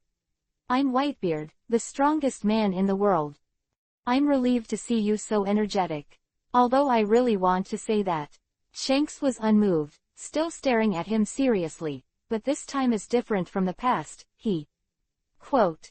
Before he could finish speaking, the huge naginata beside Whitebeard was suddenly held in his hand, a white mark flashed across it, and he slashed straight down at Shanks. But. Ding. Holding a western sword in one hand, Shanks was struggling to deal with Whitebeard's attack, and the whole body of Conqueror's hockey swept wildly, making the whole world lose its color. Bright orange sparks illuminated the faces of the two of them. Whitebeard grinned, and Naginata tried to sever Shanks again. Then the next moment, a sky-shattering sword energy burst out, slamming the Naginata in his hand to the ground beside him. Rumbling. The Naginata fell to the ground, and without much stagnation, the earth was smashed open by the knife, forming a bottomless ravine. Looking into the distance, even the sea was slashed open with a knife, and the sea water was refilled after a long time. The sky-high sword energy rolled into the sky, and a crack appeared on the atmosphere. The clouds rolled in layers in the sky, revealing the bright moon behind it that had been blocked for a long time, allowing the moonlight to fall down. But the moonlight was not scattered on the ground separately, but in a straight line, lighting up the darkness under the two of them. That sword chi caused a crack in the clouds that were more than several kilometers long. The aftermath of the fight between the two turned out to be cutting open the earth and the sky at the same time. Goolalala, I thought you would lose your strength if you lost one hand in the East China Sea, Yuhi-haired brat. Standing beside the newly formed river, Whitebeard stabbed the Naginata, and took a big mouthful of the jug beside him. As long as the old man drinks enough, no matter who he is, no one can be my opponent. I stuck my hand on New Era because I saw the captain's shadow from that guy. Shanks answered with a relaxed expression while covering his broken arm. Suddenly his face turned solemn. He persuaded again, but what he is going to do is not what you and I imagined. So what? Whitebeard interrupted Shanks loudly. The era is created by people. No one can decide how the era will move forward. Only those who are in that era know whether that era has any meaning in existence. So, answer me, what do you want me to do? Shanks. Staring blankly at the huge old man in front of him, even though he was called the most domineering man in the world, Shanks felt ashamed in front of Whitebeard at this moment. This domineering and courage is indeed something he does not possess. After a long silence, Shanks raised his head and covered his broken arm with his hand. No, nothing. Hearing Shanks' answer, Whitebeard took another gulp of wine and laughed out loud against the moonlight. I'm far worse than you are with this old man, you stinky brat. Goo la la la la la. Chapter 451 Arrival. A new visitor to Turtle Island. 2nd. A month later, a new world. Alien, Jones has been Chihuahai for more than a year, and now he has finally secured the throne of Chihuahai. Unlike a year ago, no one dared to provoke him at this time. Even if he hunted those passing pirates every day, no one would dare to unite and try to destroy him. Take a look at the Jingguan in front of Turtle Island. That is the majesty of hundreds of thousands of heads piled up, among which there are countless powerful people who are famous in the sea. Let the world witness the power of this pirate with their own eyes. So Jones has had a very good time these days, and his days are very leisurely. Every day I go out to fight Kiba Matsuri to rob money, exercise my body along the way, and improve my strength in an orderly manner. If you want to sail on a great route, you must abandon all common sense on the 4 seas. Because of any of the previous rules, it won't work here. Not to mention that the location they are now in is a new world, and the danger level is much higher than the paradise in the first half. As the safest channel at the entrance to the new world, Turtle Island is located right in the middle. Therefore, almost every day, pirates who step into the new world pass by the sea area where Turtle Island is located, sail all the way to the depths of the new world, and follow the record pointer to the next island. This provided Jones with enough fun. Loya's attitude towards pirates has never changed. As a member of Turtle Island, Jones naturally couldn't turn a blind eye and let the pirates pass here. Today's Jones is still the same. After breakfast, he greeted Shang Gangying and continued to go out to sea to clean up the passing pirates. Boss Jones, there's a ship at 4 o'clock. Soon, the undead soldiers on the watchtower shouted hello, telling Jones of their discovery. It's just different from what they usually hear, they said, a ship, not a pirate ship. Oh, a passing merchant ship. Affected by Loya, Jones finally abandoned the old fur-wrapped savage costume and put on a more normal clothes. At this moment, he was drinking wine, and a large amount of wine slid down his throat, wetting his purple-patterned shirt. Roar. Hearing this sentence, Gangying lay beside him and sighed humanely. Oh yes, it's possible. Jones was stunned for a moment, then suddenly threw off the jug and slammed the palm of his hand, and suddenly realized, because we usually loot pirates, those cunning pirates dress themselves as the appearance of a merchant ship is trying to get away with it. Damn, how dare you underestimate me? Putting down the jug and picking up his hunting bow, Jones turned over and mounted the steel shadow. I'll stop them, you immediately turned to keep up. Yes. Go, Steel Shadow. Roar. After receiving the order, the Black Panther Steel Shadow roared and kicked hard, stepping on the sturdy deck into a pit. Then, the Steel Shadow claws that jumped into the air moved quickly, stepping on the air and quickly heading towards the position of the sailboat. Yes. After Jones' careful training, Gangying actually learned to shave and moonwalk. The most terrifying thing about the ability of beast language fruit is that it allows humans to communicate with animals, so that beasts can learn and exercise like humans. Think about it, just relying on wild instinct and survival experience, the beasts are so fierce, so what about after learning and training? It will only get more terrifying. From this point of view, Jones' deformation ability is inferior. No matter how strong he becomes, he is only an individual, and as long as he works hard, he can easily assemble an army of terrifying beasts. It's just that this plan Jones is still in the experimental stage, and now only the old man Gangying has shown obvious results. On the other side, on the sea not far from Turtle Island, several figures held binoculars and looked at the sky in surprise. After being sluggish for a while, Tony patted Arudo's arm with his hand and pointed to the sky. Look, even a beast has learned to walk on the moon. Shut up, you bastard. Aldo's anger came from his heart, and he slapped Tony fiercely. However, although his attack was powerful, it was easily blocked by Tony's scabbard.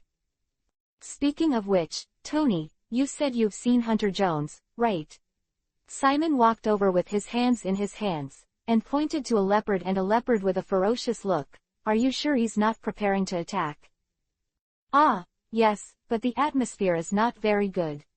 Putting out his tongue and licking his lips, Tony vaguely felt that the wounds on his body that had healed began to hurt again. Clang! With a crisp sound, Baigu-kun was already in his hands.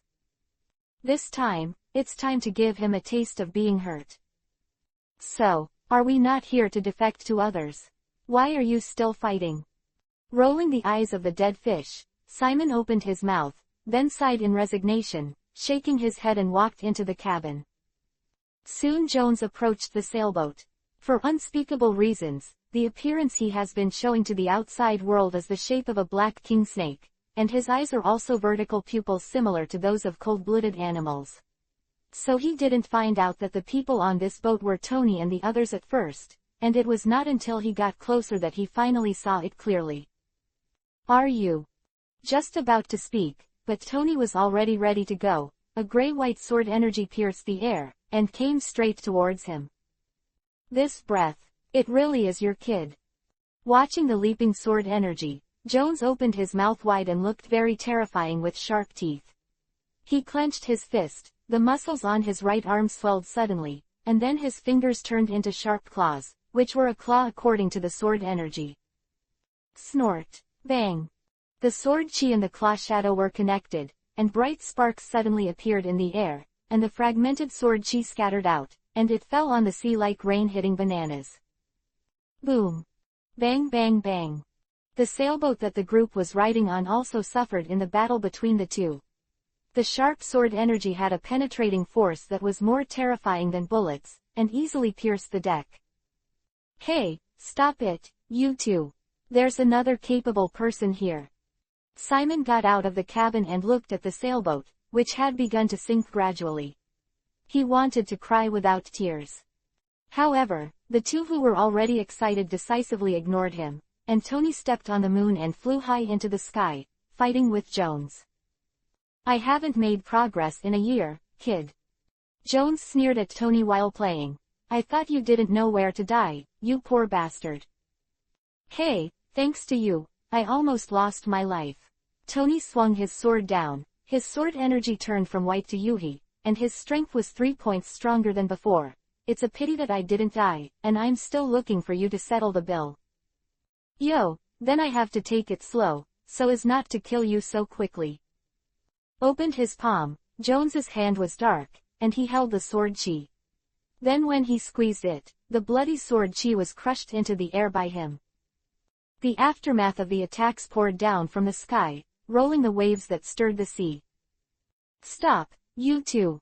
At this moment, two voices sounded at the same time, causing the two people with a strong atmosphere to stop their movements. Jones looked in the direction the voice came from, and was stunned in place. Then his eyes quickly panned to Yuhi, and the deformation on his body gradually disappeared. Supporting the steel shadow under his butt, Jones jumped up fiercely and rushed towards the sailboat. Minnie-chan, it's so nice to meet you. Boom. Taking advantage of the opportunity to step on Jones on the deck, Minnie's face was very unnatural, her head tilted. It's annoying you are really an idiot. Tony stopped the moon step, freefalled back to the sailboat, stepped on the broken fence, looked up and smiled. Long time no see, Loya. In that mid-air, Loya fanned the dragon wings behind him, and held Robin in his arms quietly suspended there.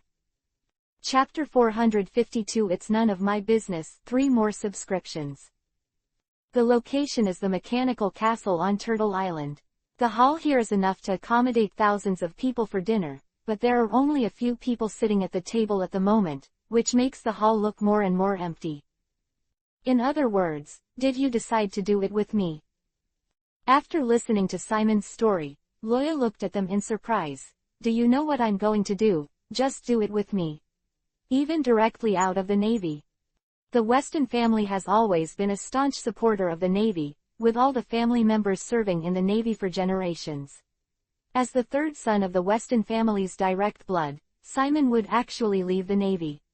This situation is indeed somewhat beyond Loya's expectations. And most importantly, he even succeeded. Weston's old guy, Loya, has been seen more than once. His unrestrained education style towards the family's children is not much better than Carp's. Simon was able to leave alive. Well, What a miracle. Seeing Loya's confused expression, Simon knew what he was thinking, so he had no choice but to turn to Byakugan. Have you forgotten that I studied with Dr. Dolly in the magnetic drum country?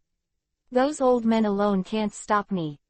So, Tony added, now the Weston family has issued a bounty on Simon in his own name, and called it, Shame on Weston, 3,000 Wombelly, don't know when I'll get that bounty. Simon, you don't talk and no one thinks you're dumb.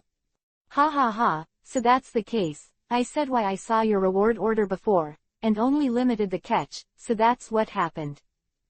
Loya covered his stomach and laughed loudly, thinking of the expression of the old man from the Weston family who signed the reward in anger. Loya couldn't help but feel funny. After laughing, Loya looked at the group of former companions seriously and said seriously, but I still have to say something first. Are you sure you know what I'm going to do? It's too late to go back now. Hearing this question, a group of people suddenly fell silent. Their idea is very simple. They are Loya's companions. Since Loya has left the Navy, as companions, they should follow him. It's just that things are not so simple now, and Loya's expression doesn't seem to be joking. Teacher Zephyr also told them before that if they don't want to, the Navy still welcomes them back. So the question is, what is Loya going to do to make Zephyr and Marshal Sengoku so jealous? Before you answer, I want to ask you one thing. Loya raised his hand and raised a finger. What do you think is wrong in this era? What went wrong? Is this the age of the great pirates? Facing the question, a group of people frowned and thought, thinking about how to answer. Even Aludo slowed down, racking his few brains, trying to come up with an answer. Roger, huh? Tony replied with some uncertainty, because he became the Pirate King and said things like the great secret treasure. The current era of the great pirates started. I wonder if it wasn't for him, the town of my hometown. I will still live peacefully as before, and live happily ever after. Quote. Raising his hand and stroking the scar on the bridge of his nose, Tony seemed to have returned to the dusk that made him breathless. The town under the fire, the crying girl, the pirate flag fluttering in the wind, and the pair of bloodshot eyes. Everyone knows Tony's situation, and understands why he is so cruel. Seeing that the pirates don't kill them makes them uncomfortable. Saints can't survive. In this world, hatred is always the main theme. For Tony's approach, even if everyone disagrees, they all understand. And didn't they come together for the same purpose? After a moment of silence, Aludo raised his hand in front of everyone's shocked eyes. I know Loya. Whether it's Roger or anyone else, as long as the group of pirates still exists in this world, the era will not change. In the era of the great pirates, as long as all the pirates are killed, the era will return to the right track. Out of context. What is out of context? Arudo's remarks are really taken out of context. Since everyone is discussing the era of the great pirate, it is enough to remove the word, pirate. It's interesting. Is there any other answer? Loya smiled and waved his hand, not denying Arudo's statement, but also not agreeing. At this moment, Minnie opened her mouth and wanted to say something, but she immediately retracted back and looked down at the dinner plate in front of her. This scene fell in Joan's eyes, and he couldn't help reaching out to comfort her. Glancing at Minnie next to him, Simon played with the iron ball in his hand, and a smile appeared on the corner of his mouth. I know what you're trying to say, Loya. Oh. Feeling the suspicious eyes from everyone, Simon took a sip from the water glass, suppressed the burning heat and dryness in his throat, and said, your purpose is actually a Tianlong person. Heaven, dragon. What did you say? Those world nobles. Hearing Simon's statement, the rest stood up in shock and looked at Loya in disbelief, hoping that he could give a different answer. What's with your hopeful eyes? Do you still have a fluke until now? Facing Simon's gaze, Loya grinned. You guessed right, Simon, my goal is to destroy the Tianlong people. Gollum. It turned out to be like this. A group of people swallowed their saliva with difficulty, and looked at each other at a loss. That is the world noble, the creator of the world government. Seeing this, Loya tapped the edge of the basin with a spoon, and said slowly, "Whether it's the pirate that Aldo said, or the Roger that you said to Tony. The so-called big secret treasure is nothing but an opportunity. What the world government is afraid of is the 100 years of blankness that can shake their rule, which is absolutely intolerable for the rulers. That's why they stop people from finding the truth, and that's why, One Piece, Gul D. Roger." Feeling the gaze cast by Robin next to him, Loya smiled, "But as far as I'm concerned, everything is a joke. To be funny. Yeah, it's funny." Luo Yahu stood up and looked at them condescendingly. "Why should we live according to their wishes? Why should we pursue the truth of history like a game of breaking through? Why can they be high above the ground and act nonsense? I'm not interested in whether the justice of the Navy is right or wrong, nor do I want to know what justice is in the massacre of civilians, nor do I want to explore what is right and wrong in the era of great pirates." Swish! The two dragon wings suddenly opened, and under the illumination of the light, a huge shadow was cast, covering Tony and the others. Loya opened her hands as if hugging something. Although all the answers are in that blank 100 years of history, but... Speaking of this, Loya's eyes were full of disdain. "None of my business. We only live now. We live only today. And today, the root cause of the problem is the world government that maintains its rule, the tyrannical dragon people who claim to be descendants of the Creator. In that case..." Gollum. There was a sound of swallowing saliva in the hall, and everyone looked up at the tall Loya, suffocated by the madness and domineering that he exuded from his body at the moment. "Then let's solve the problem from the root cause." Looking down at his companions who were speechless in amazement, Loya smiled slightly. "Kill all the Tianlong people and publish the history. Recast the world." Chapter 453 Surrender and Surrender. The world government and the Navy, no matter how much they have done hurtful things and how much unspeakable filth they have added to the word justice, to this world, their existence is still of great significance. Loya will not draw conclusions about the entire group they belong to just because of a few individuals. To put it mildly, this is an insult to those naval companions who have worked hard, and it is denying themselves to fight for it. Navy career. Going big. That's stupid. Since human beings learned to form gangs, there has never been a perfect organization in this world. Saints live in the white area, and demons live in the dark. However, no matter which side people yearn for, almost 99% of the human beings in this world live on the gray land in the middle that is neither black nor white, and only on this gray land can human beings thrive.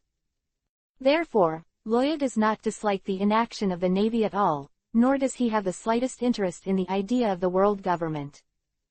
Because excluding the so-called truth-seeking and freedom-seeking guys, such as Gul D. Roger, Monkey D. Luffy, etc., there are still thugs in this world who simply do evil. This is the word, dream, that runs through everything in the One Piece world, and a sin that can never be washed away. Although the 5 old stars have the stench that all politicians should have, in terms of dealing with pirates, they are really impeccable. Unceremonious radicalization will only lead to greater turmoil, and timely compromise can protect more civilians. The same is true for the Navy. They sail the 4 seas and the great shipping routes day after day and year after year, working hard to maintain the stability of the sea, and using the blood of countless martyrs to lay down one after another prosperous peace.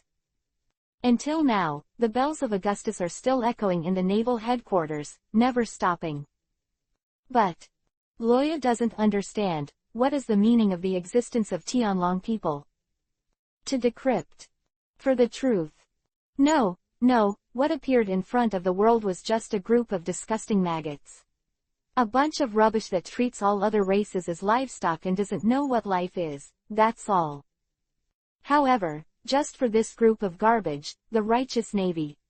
The righteous world government. What did they do? In the O'Hara incident, even the 8-year-old Nicole Robin was on the must-kill list of the Demon Slayer Order. Within a year after Roger's death, all the pregnant women who could not prove their innocence were also executed one after another. Fishman Island struggled to survive, paid so much and sacrificed so much, but in the end it was only with the protection of Whitebeard and a pirate that he could be rescued from the Navy. And the pirates. Even then world governments had long since enacted laws restricting the slave trade, but what? A mere Doflamingo can open a slave auction house of that size in a place like Chambord, just because the Tianlong people like. Loya loves the world of One Piece deeply, because it is the sustenance of his emotions. But even if he really came to this world and saw so many tragic pictures, he still did not dissipate his anger towards the Tianlong people. If the words of Whitebeard during the war brought an end to the old era of pirates, then besides him, so did the Tianlong people. The new era, the new world, does not need such worms that harm the world. In this world that has not undergone great changes in 800 years, and has become morbid and ignorant, it is time for someone to change it. So, after hearing this, what's your decision? Holding his hands on his chest, Loya quietly stared at the companions in front of him. He knew that many people wouldn't understand his madness, thinking it was a paranoid idea that came with power. But he was actually calm and knew what he was doing. After all, this plan had already appeared in his mind long before he met Jones, the day he joined the Navy, and it was definitely not an idea that came only when he became stronger. If the flying squirrel had asked him one more question on the island where the elites were being assessed, why did he become the strongest in the world? Then maybe things will be a little different from what they are now. Listening to Loya's speech, a group of people bowed their heads in silence, not knowing how to answer. Destroying the Tianlong people is definitely not as simple as what Loya said. The difficulties and hardships are definitely beyond anyone's imagination. And it's not so easy to make a decision to fight against the world government, and against the former comrades. After a while, when a group of people were lost, Jones and Minnie stood up and walked silently behind Loya. The only thing the Tianlong people bring us is pain, and we know what most of the Tianlong people are. So please let me follow you, Captain. Although I agree with what you said, I will not give up on pursuing the historical truth. Robin smiled and walked behind Loya to express his position. They all surrendered to his old subordinates under Loya's iron fist, and were all convinced by Loya later. It is not surprising to make this choice at this moment. But the next person to stand up surprised the rest. Putting the iron ball into the special pocket with his backhand, Simon pushed away the chair, walked silently to Loya, and bent over to salute. I'm willing to follow in your footsteps and fight for you, Captain. Simon, why? Tony looked at Simon in shock, surprised by his decision. Does he know that once he makes this decision, he will forever be the enemy of his family? Now he is still the shame of Weston, who was offered a reward of 30 million Bailey by the old man, and from now on, the Weston family will completely draw a line with him and refuse to admit that he is a part of Weston. In other words, Simon is about to abandon his family. Hearing Tony's question, Simon buried his head and showed no expression on his face. After a moment of silence, he seemed to be talking to himself. There is a small island in the South China Sea, and there is a country called Arnold. Although it is not a member country of the world government, it is also a very rich country. The people live and work in peace and contentment and live a happy life. The biggest crime in history is just a small group of pirates looting villages on the edge of the country. The old king of Arnold has a daughter, the beautiful Princess Kabaro. She is the jewel in the palm of the whole country, kind and gentle. Whether it is dealing with beggars or nobles, she has always been kind and considerate of others. She is as pure as a piece of white paper, and she is also an angel left in the world. Later, a celestial dragon learned of her existence. Dragon people. A small country, not even a member of the world government, ended up being noticed by the Tianlong people. Simon's words are here. In fact, everyone can make up for the rest. But Tony clenched the bone coon, closed his eyes and raised his head to ask. Then what? Revolt, destroy the country, slaughter, burn. Simon spit out one chilling verb, and everyone couldn't help but see a picture in front of them. In the garden in front of the palace, the flowers are full of splendor, and the flowers are full of beauty. A beautiful young girl is dancing in the garden, smiling and pinning the petals she picked to the kind old father's head. Then, A fire burned it all down. Princess Kabaro was forcibly taken away. You can all imagine the ending. In order to ensure that the news will not be leaked and the government's credibility will be lost, the world government issued an order to destroy the country to seal it up. Speaking of this, Simon let out a heavy breath and looked down at his calloused hands. And at that time, it was my father who carried out this order. The father I admired so much. The father who was on the front line of fighting the pirates, and who had a hole in his stomach and kept silent. When we grow up, we are all educating us to be good fathers. Quote. As you said, Loya. Simon raised his head suddenly. Dragon people, there is no need to exist. Seeing the flame of hatred flashing in Simon's eyes, everyone was silent for a while. You don't need to think about why Simon's hatred came. The world government even did not hesitate to destroy a country in order to silence it.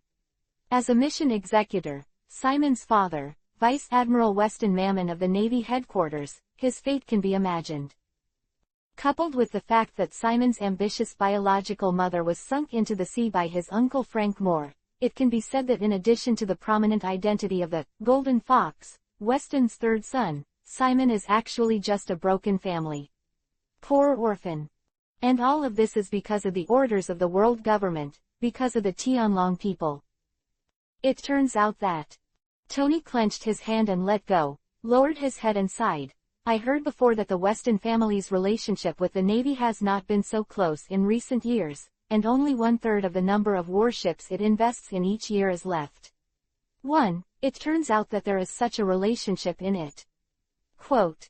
Even if that woman tried to get her hands on the ancient weapon the King of Heaven, it was not a pity to die, but she also gave birth to Simon's biological mother, a member of the Jinhu family.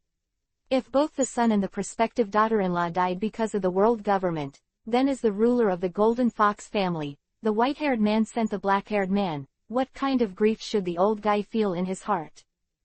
Without directly rebelling out of the Navy, it was the justice in his heart that was encouraging him. So, what are your thoughts? Loya looked at his companions who had reunited after a long absence with icy eyes, and the bone-chilling chill contained in it reached the soul of the person, making it suffocating. Stop me, or join me. Well, as long as it doesn't violate my justice, then I'll accompany you to make a scene. Tony suddenly said with a smile, and then respectfully saluted Loya. It's already a mess, why not simply make him turn the world upside down? Captain. Behind him, Baruto and the others lined up in turn, following Tony in the salute. Chapter 454 Arrival. Dressrosa. New World, Dressrosa. The hustle and bustle that lasted for a day gradually dissipated, the circus became quiet again, and everyone gradually adapted to their current identities, and they were more handy in disguise. Before he knew it, Drake seemed to have gotten used to this kind of day. Well, probably. The unrequited salted fish eyes provided him with a good cover. Even if the officials of the Don Quixote family came to investigate the situation several times, they could only come up with the same answer. This is a Tyrannosaurus that was salted because it was caught and used as an exhibit. Today doesn't look much different from the past, but the flames in Drake's heart suddenly raged. That means, we worked so hard and Doflamingo wasn't even in Dressrosa. Looking at Drake, whose whole body was blackened, Corona rolled her eyes and slowly wore it towards the wall. Then, Drake grabbed the clothes on her body and slammed it into the sky. Toss, let the light scattered in every corner of the body without gaps. So, my shameless performances are in vain, bastard. Ah, pervert ah. Calm down, boss Drake. Clothes, put your clothes on. Eyes, my eyes. After a while, Drake put on his suit again, sat on the sofa and hugged his hands. Damn it. It's been a waste of time, and it's useless. Thinking that he could only tell Loya the answer after going back, Drake's face turned black for a while. He can already predict his end. Will definitely be hyped, maybe even in the newspapers. Disguised as a Tyrannosaurus and stripped naked to be exhibited. In the future, everyone in the ocean will know that he is a shameless exhibitionist, a pervert. Look at Drake, no one wants these things. Perona cautiously swirled beside him. Would you like some hot cocoa? There is still cream bread in the oven. Quote. Who's in the mood to eat now, Baga? Look at what bad idea you came up with. Ooh, you murdered me. Calm down, Boss Drake. Don't take off your clothes. Just when chickens and dogs jumped up again in the tent, a subordinate opened the tent and ran in panting.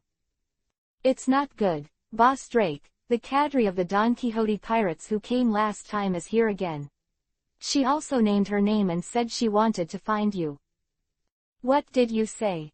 Hearing the news, Drake grabbed the weapon beside him, bit Kiba and said, I thought it was all right after 3 days, but is it still exposed? Prepare to fight, we may have been exposed.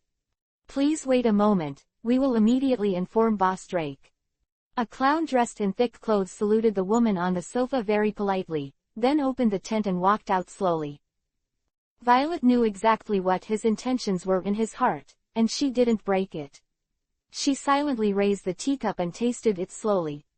As a superhuman-type staring fruit person, although Violet can't read other people's memories, he can still know what Akatsuki was thinking about just now. Place the unknown enemy and bring me into this flammable tent, while pouring fuel outside just in case. It's a good idea. She took a sip of Yuhi tea, resting his arms on the table next to him.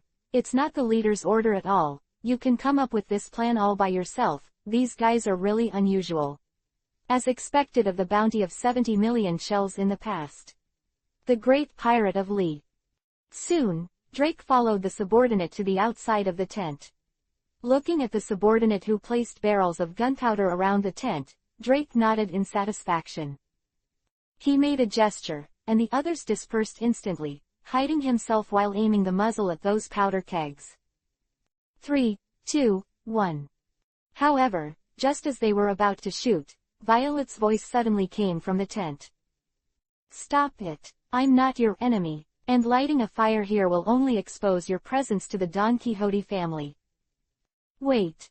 Drake waved his hand to stop the movements of his subordinates and looked at the entrance of the tent. The killer of the Don Quixote family, Violet. You say you are not our enemy, so what are you? Who is it? It looks like you just found out these things.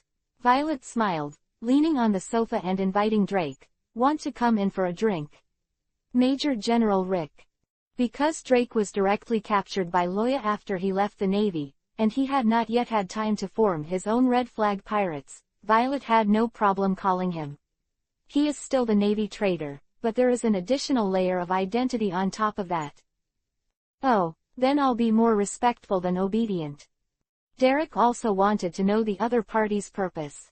He was confident in the strength he had cultivated from being abused. Hearing the words, he agreed and walked in.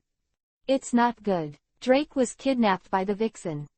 Watching Drake walk into the tent, Perona covered her mouth and cried. Dressrosa is known as the land of love, intimacy and toys. Of course, Perona's focus was on the first half of Love and Passion. The woman was so gorgeously dressed, and she invited a man to be in the same room in the middle of the night, so in addition to seducing Drake, Perona thought no other reason. For a time, Perona's heart-wrenching cries echoed throughout the camp. And with her crying, ripples that reached her soul spread out, causing the surrounding subordinates to lie on the ground in pain, clutching their chests. As a soul body, the only thing Perona can touch is the soul. In addition, her mood swings are too high now, so this howl can be described as a real banshee howl.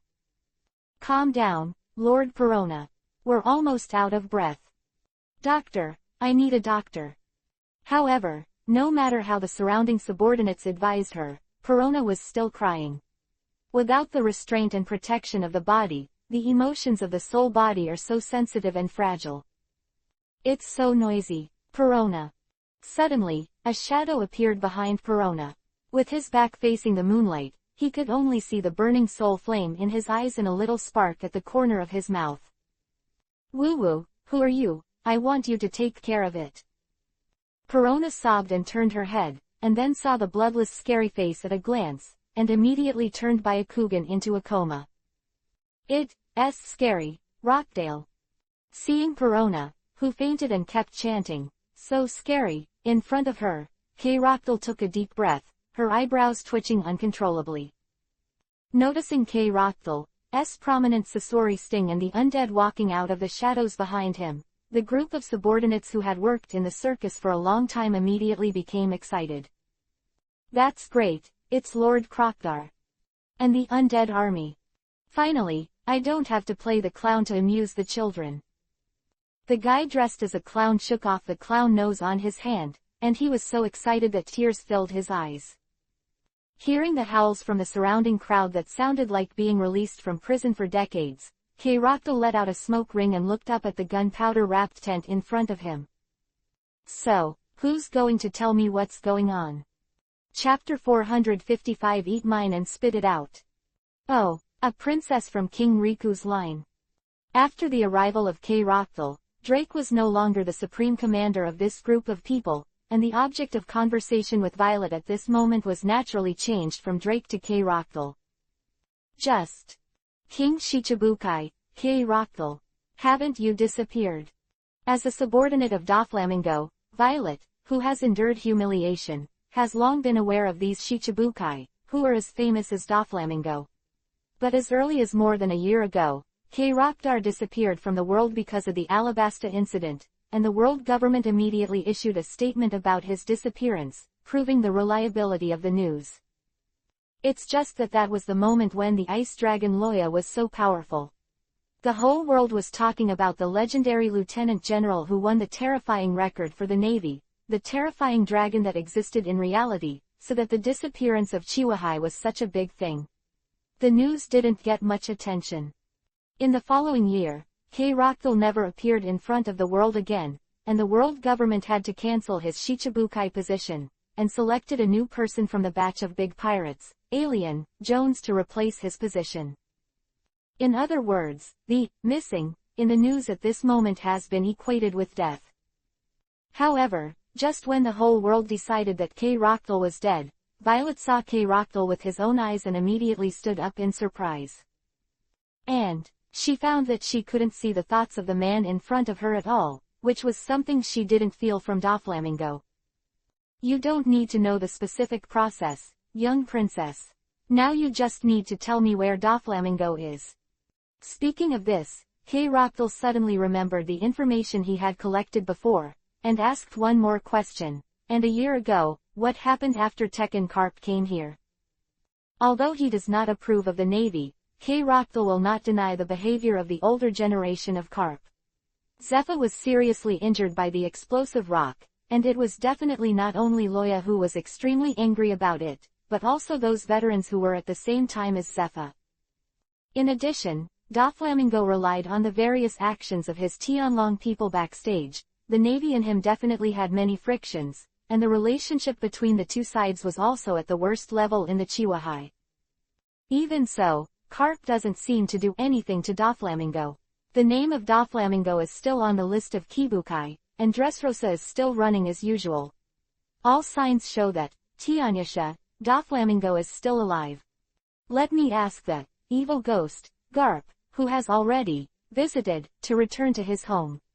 What kind of deep transaction is carried out? Rockdale felt the need to find out.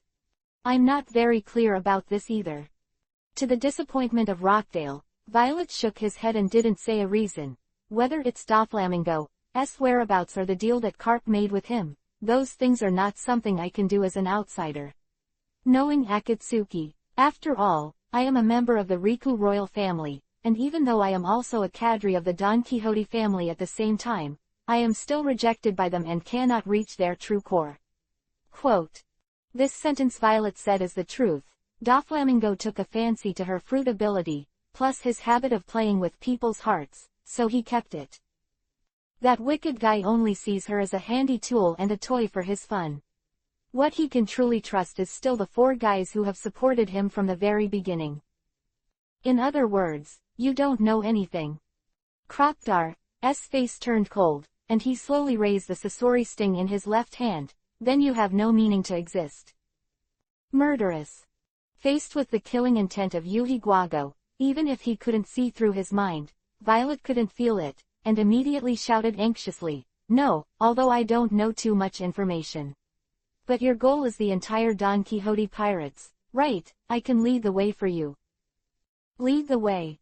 Rockdale was stunned for a while, and suddenly laughed out loud. "Ha ha ha ha, did you hear what she said? She said she was going to help us lead the way. Ha ha ha, it looks like she hasn't figured out what's going on right now. We don't need a little girl to lead the way. That's right, just kill it all the way." Hearing the insolent laughter coming from outside the tent, Violet was a little dazed. With such a powerful force as the Don Quixote family, isn't this group of guys not clear? Don't you see how many sacrifices they can avoid by having their own presence? And that guy called Drake over there, wasn't he still worried that he couldn't find any clues about Doflamingo a few days ago? It has only been a few days, why has it changed so much? Seeing Violet's doubts, K. Rockdale bit his cigar, and his words were indescribably deterrent. From the moment we boarded Dressrosa, their fate was already doomed. What's going to happen next is just a bloody slaughter feast. We won't let any member of the Don Quixote family go. Massacre. Did they really have that power? Looking at the Rockdale in front of him, Violet swallowed hard, feeling that he had gone in the wrong direction from the beginning. The reason that Drake was worried about intelligence did not seem to be to collect intelligence, so that he could easily destroy Don Quixote one by one and reduce his own losses. His purpose seems to be just to determine whether Doflamingo is on the island, so as to prevent the subsequent army from losing its target. Because of their strength, they are enough to sweep and crush the Don Quixote family. At this moment, K. Rockdale smiled evilly, and glanced at Violet, whose body was hardened by fear. "But don't worry, our target is only the Don Quixote family. It might save you a life. But, can you let me go?" Violet froze in his heart and asked with difficulty, "What about the price?" "Relax, I'm not interested in your body." K. Rockdale took the cigar from his mouth and tapped the burnt ashes on the ashtray. "I'm interested, just a treasure of Doflamingo's flamingo." Don Quixote Doflamingo is not only a Shichibukai, but also a famous underground emperor in the New World, Joker. Although K. Rockdale does not know how they did it, the auctions on the Chambord Islands, the wars in the countries near Dressrosa, and various transactions in the Dark World, all involved Doflamingo. Inside. With so many businesses added up, the wealth accumulated by Doflamingo is definitely an astonishing figure.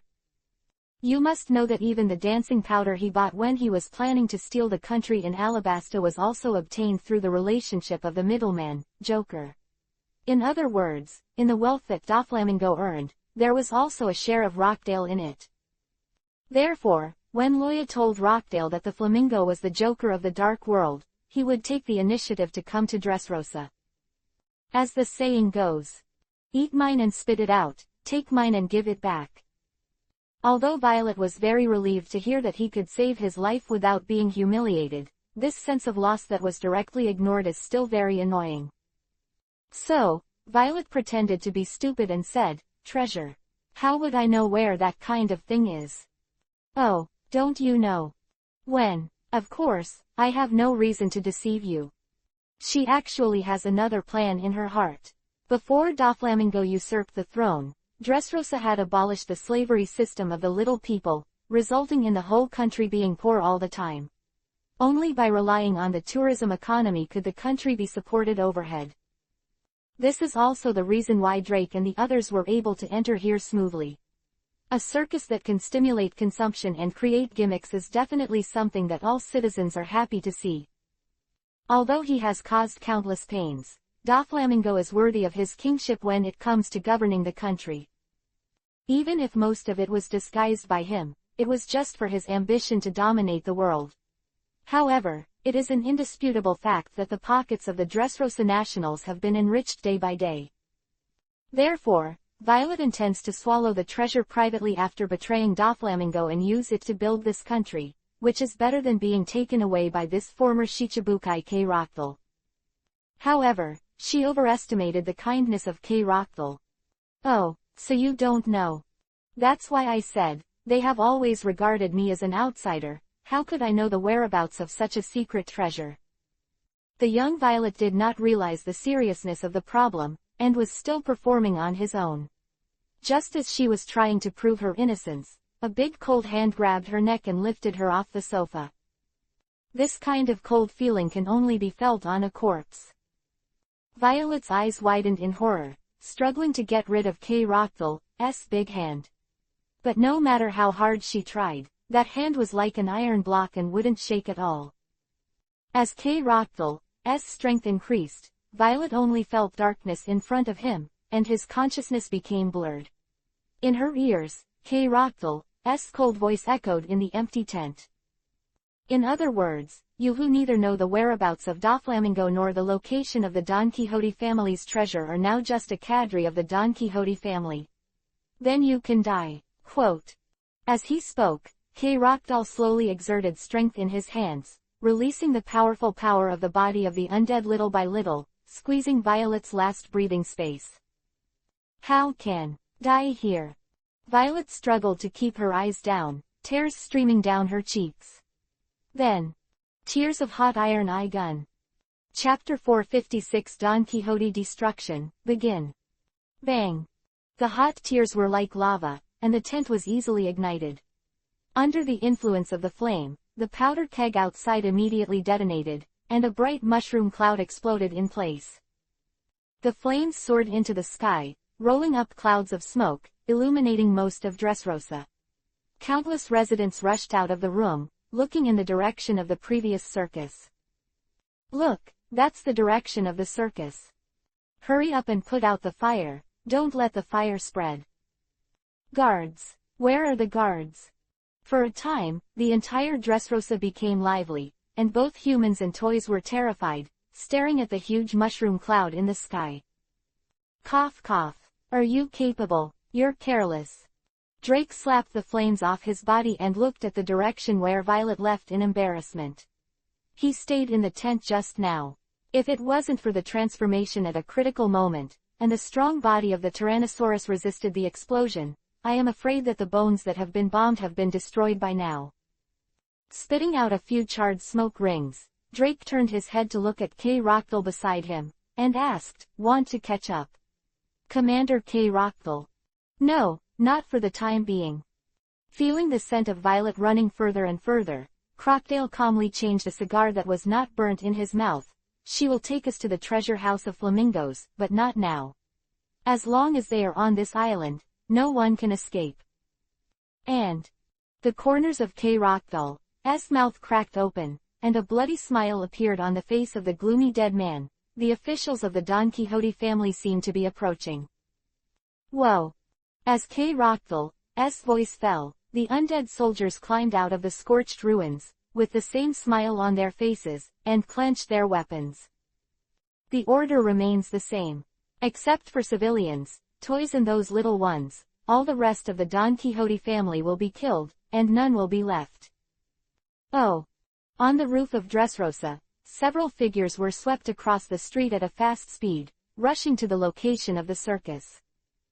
If the Aboriginal people of Dressrosa saw them, they would immediately recognize the origin of this group of people. Because they are the defenders of the bullfighting arena. It is very popular among residents. However, in addition to the well-known identity of the defenders of the arena, they also have an identity as a member of the Don Quixote family's cube army, a member of the Fighting Warrior Army. Hurry up, we can't let Dressrosa have any problems while the young master is away.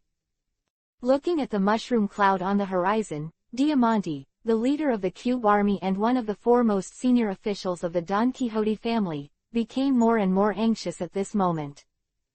As early as half an hour ago, the soldiers who were stationed at the port could not be contacted.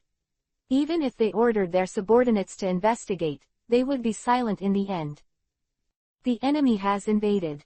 There was no doubt about this, and Diamante responded quickly, waking up the rest of the cadres who had fallen asleep and deploying various defensive measures.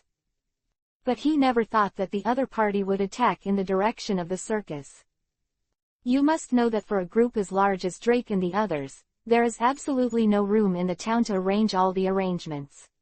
Therefore, The location of the circus is so remote that it can be described as, birds don't shit. Residents in towns have to take a carriage for dozens of minutes to go to the circus to watch the performance, but imagine how far it is. The location is so remote, which naturally means that the defense is weak there. Not to mention that Dressrosa is now on guard because of Loa's return, and the dispersion of troops is even more insufficient. If you don't get there quickly, the ghost knows how many enemies will rush in. At that time, Dressrosa has made a mistake, and Diamante will not be the first to forgive himself. Hurry up, little ones. Yes. Beside Diamante, Rauji, Dellinger and the others agreed, speeding up again. Soon, the group saw the edge of the town. The monstrous fire has already burned, and it seems that it wants to burn everything out. What a tragedy this is. Who can do such a thing? The eldest Rauji looked around in shock, feeling inexplicably flustered by the brutality of the intruder. On the ground to his left and right, the circus staff that the clan had suspected before had fallen to the ground, some bodies were burned to black, and the air was filled with a pungent stench. Looking around, at least hundreds of circus members were buried here, and the scene was very bloody. However, there was no trace of the unknown enemies who killed them. It seems that we have been suspecting wrong before. What a pity. Dellinger stepped over to a corpse and kicked it over with his feet. Hey. Mahabe, you flew to the sky to see if there is anything around you. Stop ordering me, yellow-haired boy. But having said that, Mahabe also understands that the situation is unknown now, and finding information is the most important thing, and immediately prepares to activate the fruit ability to float. At this moment, he suddenly felt a hand grabbing his ankle. Pat. Save me. Mahabe looked down and saw a circus member in a clown costume looking at him out of breath, calling for help in a low voice. Are you still alive? Tell us what happened. The scar on the opponent's back ran from the neck to the waist, and almost the entire spine, the Jinchuriki column, was exposed. With such an injury, even if the gods came, there was nothing to do, so Mahabe took the time to ask, and wanted to know what happened. There are monsters. Break in. The clown said. They are all monsters, they can't be killed. How is that possible? Is there anything that doesn't die? Hearing this, the old man Rauji clasped his hands and commented, You can't kill them, it only proves that you are not strong enough, you say. Be careful, Mahabe. Mahabe, who was turning his head to look in the direction of Rauji, was startled. A chilling strong sense of crisis appeared in his heart. He subconsciously rushed to the side, but his movements were still a step slower. Puff. The blood of the gorilla Yuhi spurted out like a faucet that had been opened, and Mahabe looked at the machete in the chest in disbelief, and his eyes quickly filled with bloodshots. You bastard, dare to attack me. I'm going to drag you to death. Before he finished speaking, Mahabe bent down and grabbed the circus clown who stabbed, and activated his ability to crush fruit. Dong dong 10 tons smash. Suddenly, Mahabe's weight became a very terrifying figure.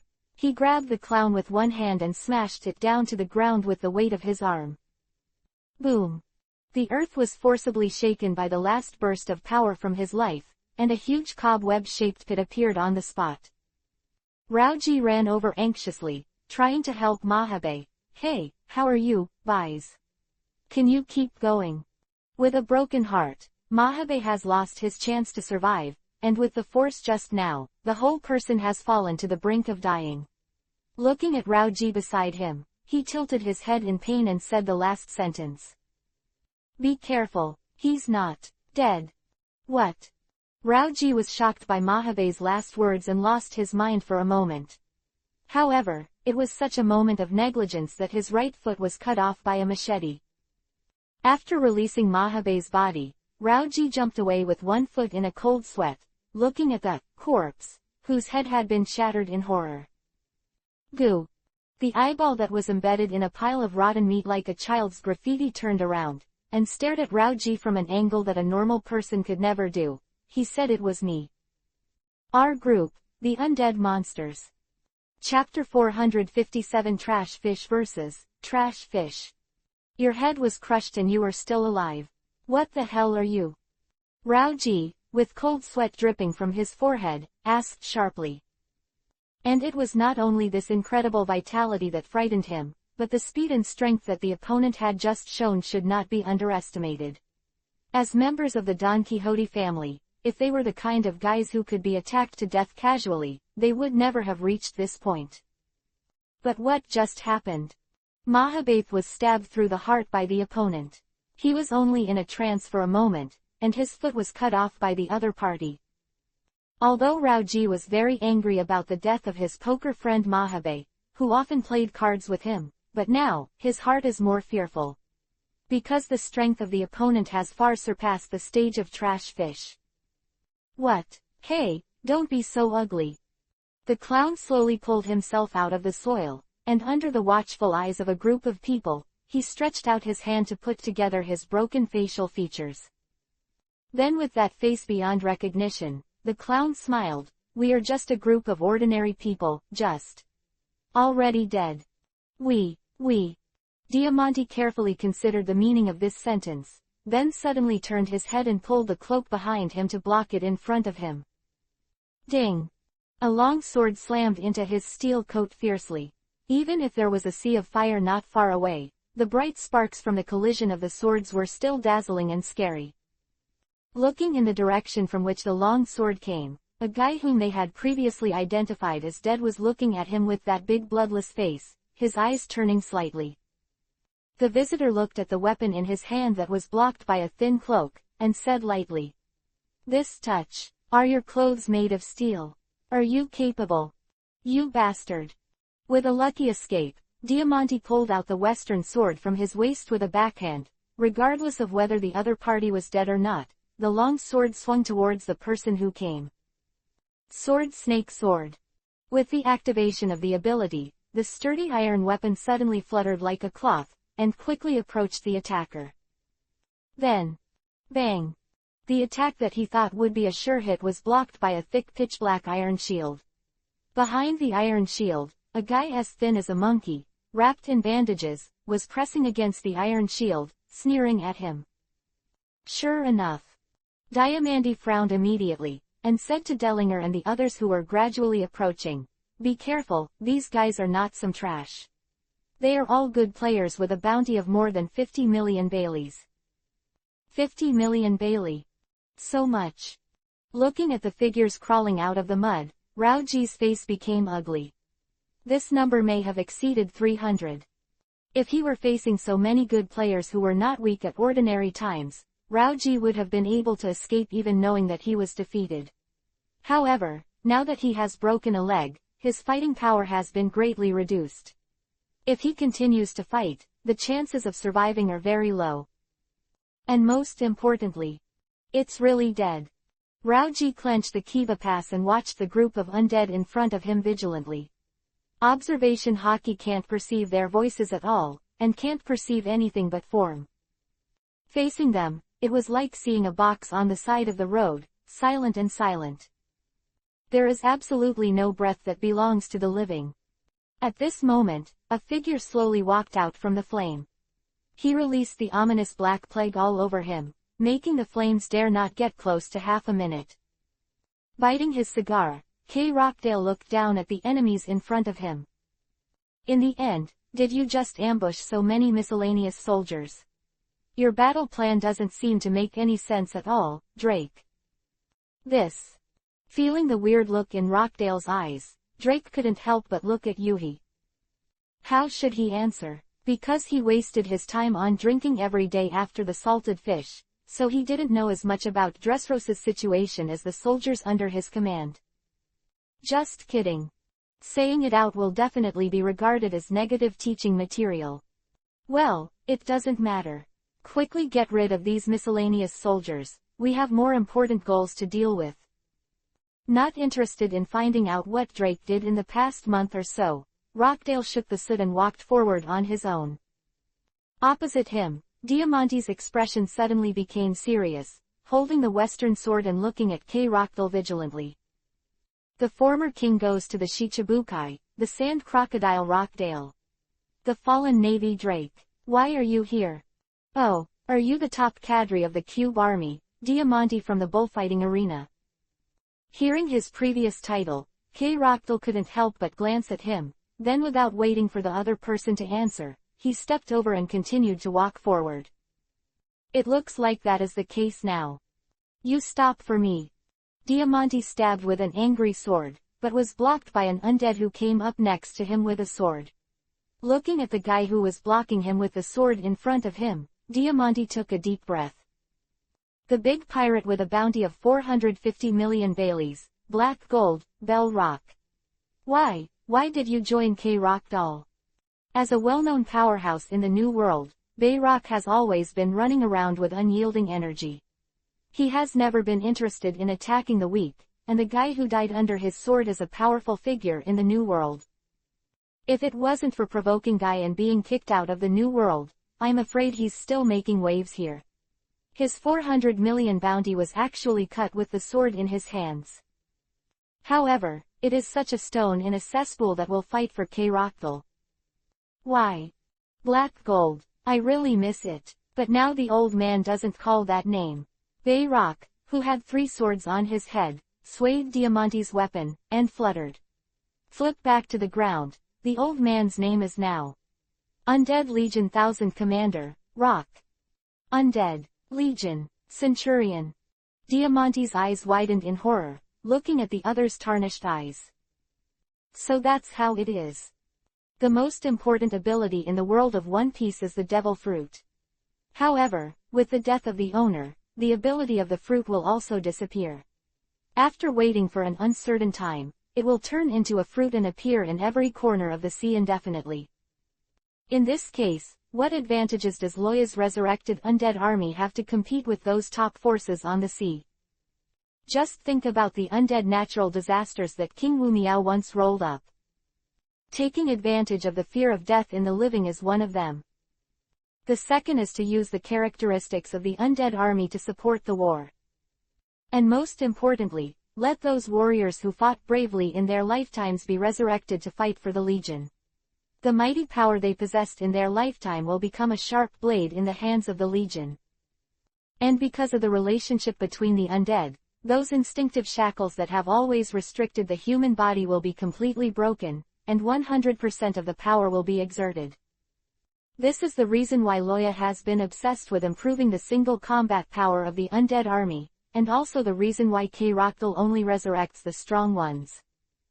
As a world whose combat power is about to break through the sky, those strong people, whether it is fighting consciousness or physical strength, are enough to be 100 or even 10,000 in the face of ordinary people. With such a convenient precondition, Luo Yaxian's boredom will revive those ordinary trash to fight for himself. Now every unit in the undead army is a famous powerhouse who once made waves in the sea. Coupled with the fact that the undead are difficult to destroy, even if there is no fruit ability, the army of the undead in the hands of Loya does not have any power in the world. Dressrosa will be the first place to understand the fears of the Legion, and definitely not the last.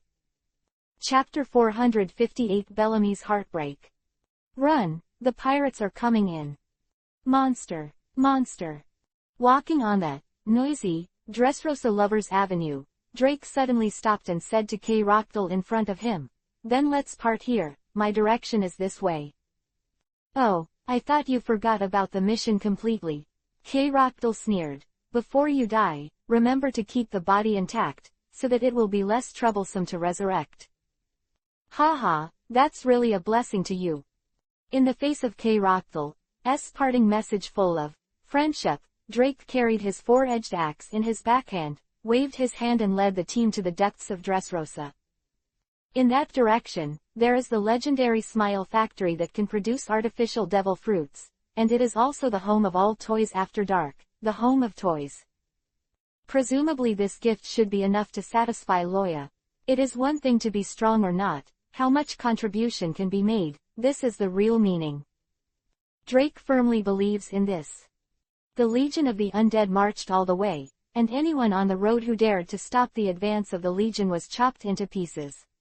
Over time, the ordinary civilians of Dressrosa also found that the other party would not take the initiative to shoot themselves and others. Although they pretended not to know that they were sorry for their beloved king, Don Quixote da Flamingo, the opponent was the undead. I believe His Majesty the King will also understand their dilemma. Without the obstruction of the troops in the way, Quetzalcoatl quickly came to the king's heights through the high wall. At this moment, the palace on the high ground is already noisy, and the tumultuous noise can be heard from far away. Some are directing troops to deal with the enemy, some are arranging for manpower to quickly put out the fire, and some are preparing to set up a search net to ensure that the enemy is wiped out. In all fairness, the overall strength of the Don Quixote pirates is really good, and the victories over and over again make the soldiers bursting with confidence. So in their view, any enemy invasion is a paper tiger. Momentary chaos is nothing at all, as long as the cadres make a move, they can quickly destroy the enemy. All they have to do is to minimize the loss and avoid the young master's rage when he comes back.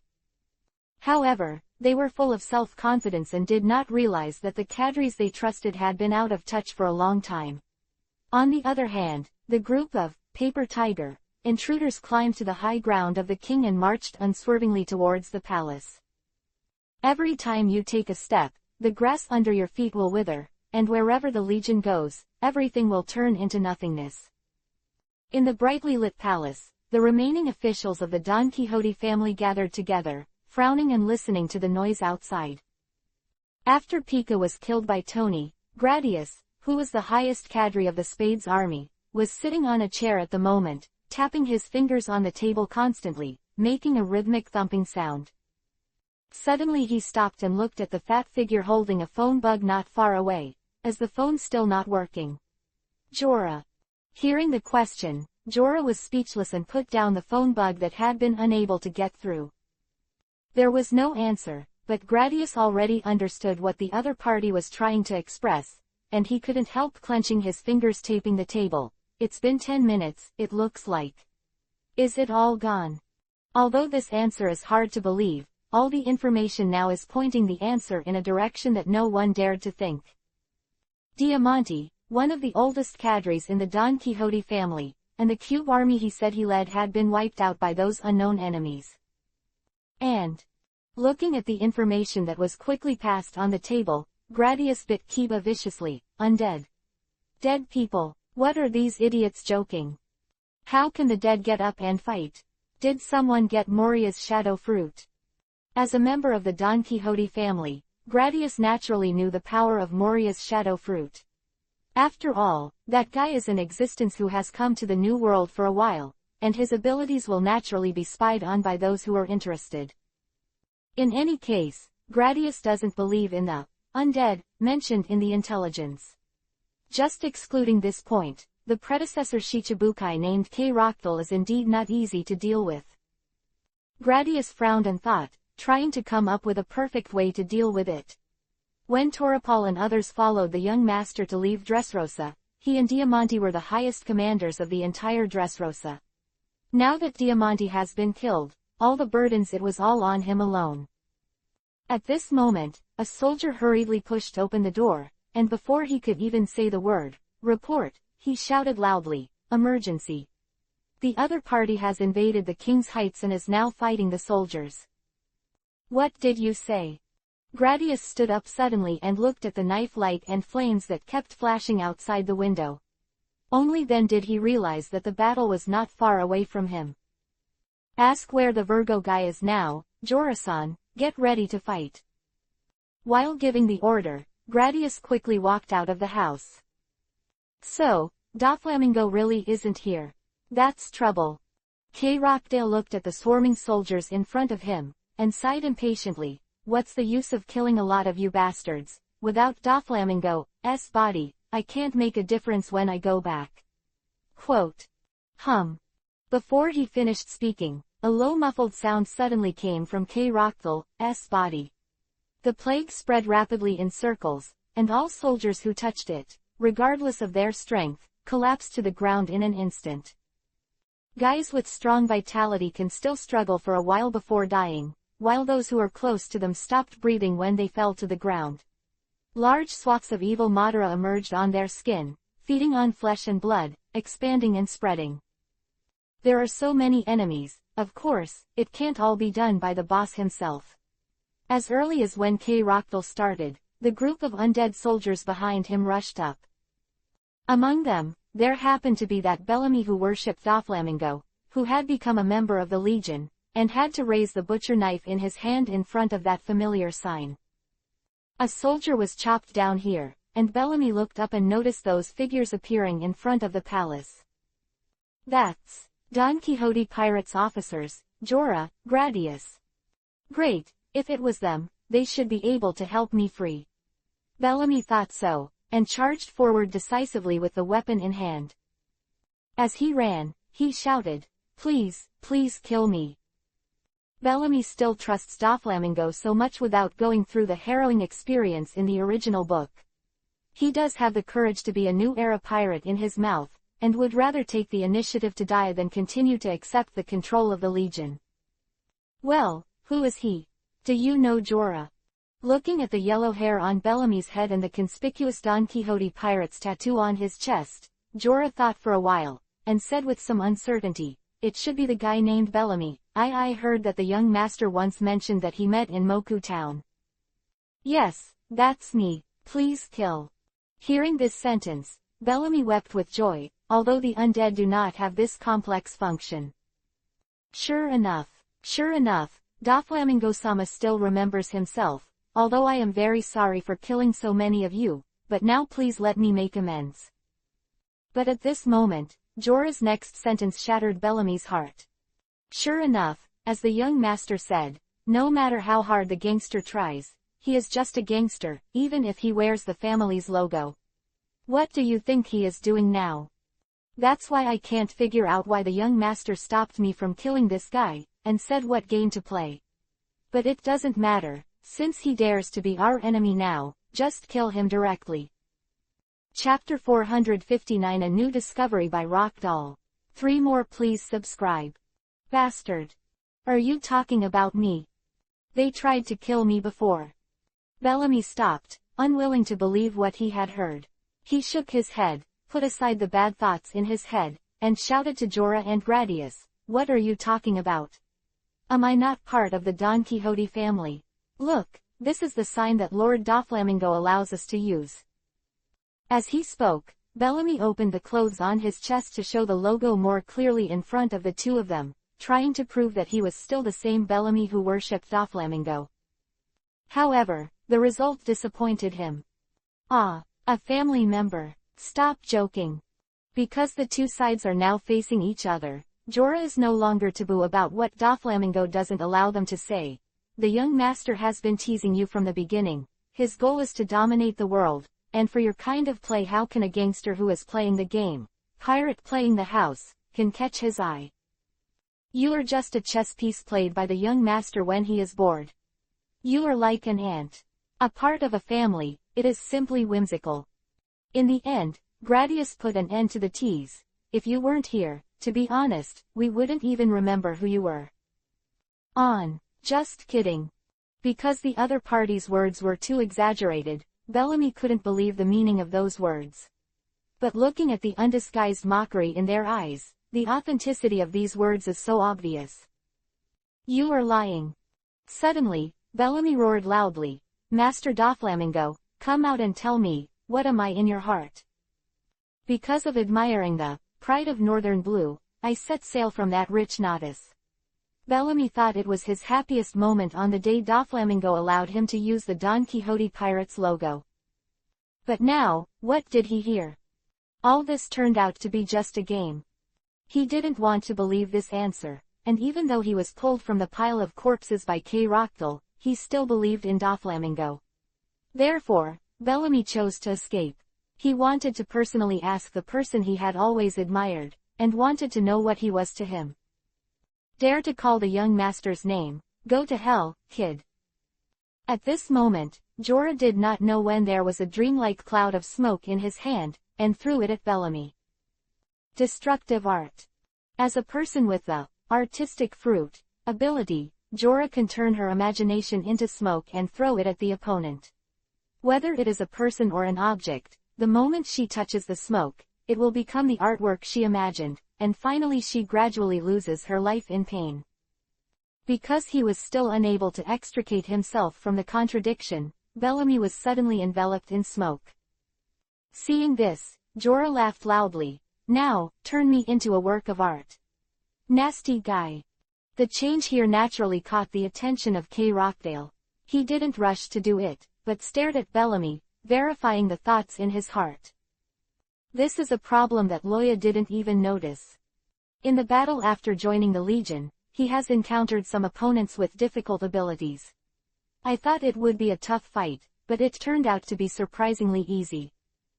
This time, it seems to be no exception. Soon, the smoke created by Jorah dissipated, revealing Bellamy, who was supposed to be an abstract painting below, but was intact. Just what happened? Bellamy looked at his hands blankly, looked around, and soon found a ghostly Jorah. Why didn't it become a work of art? Seeing that Bellamy was no different, K. Rockdale nodded. The more he invented that guess, he was already considering whether to write a report and send it to Loya. Having traveled to the New World, he is no stranger to the power of domineering, especially since he is still a natural fruit person. He is more careful about domineering. At that time, he discovered that in the face of his rustling fruit sucking up the water in his body, those strong armament hockey guys can often show a fundamentally unreasonable countermeasure. At first, he just thought it was related to the opponent's strength and physique, so he didn't take it to heart. It wasn't until later that he sucked dry a large sea king that attacked them, and when he saw the huge mummified corpse, he realized that the problem was not physical. Armament hockey, the fight against devil fruit, is far from being able to catch the entity of nature-based ability. For those with non-natural abilities, it can still exert a defensive power far beyond ordinary people's imagination. For example, the art fruit ability that Jorah uses now, according to common sense, any existence that comes into contact with smoke will become a work of art imagined by Jorah. But even if Guy stands in front of her more and lets her act, can she really turn Guy into a work of art? If there is such a good thing, these guys with special fruit ability are already invincible in the world. What is the relationship between the four emperors? Now Bellamy's unscathed clearly tells Rockdale that these seemingly invincible abilities are not really invincible, they can still be restrained. Considering the difference between the previous self and the current Bellamy, K. Rockdale silently exhaled a cigarette. Energy density relationship. Through a battle with Anilu, he discovered that lightning of the same scale often has different current intensities. He asked Loya, and the answer he finally got was a completely confusing answer about energy density. He didn't know that this was because Loya was a half-hearted person outside the rules, he just thought that his knowledge was too narrow. But for one of the words, K. Rockdale has already kept it in his heart.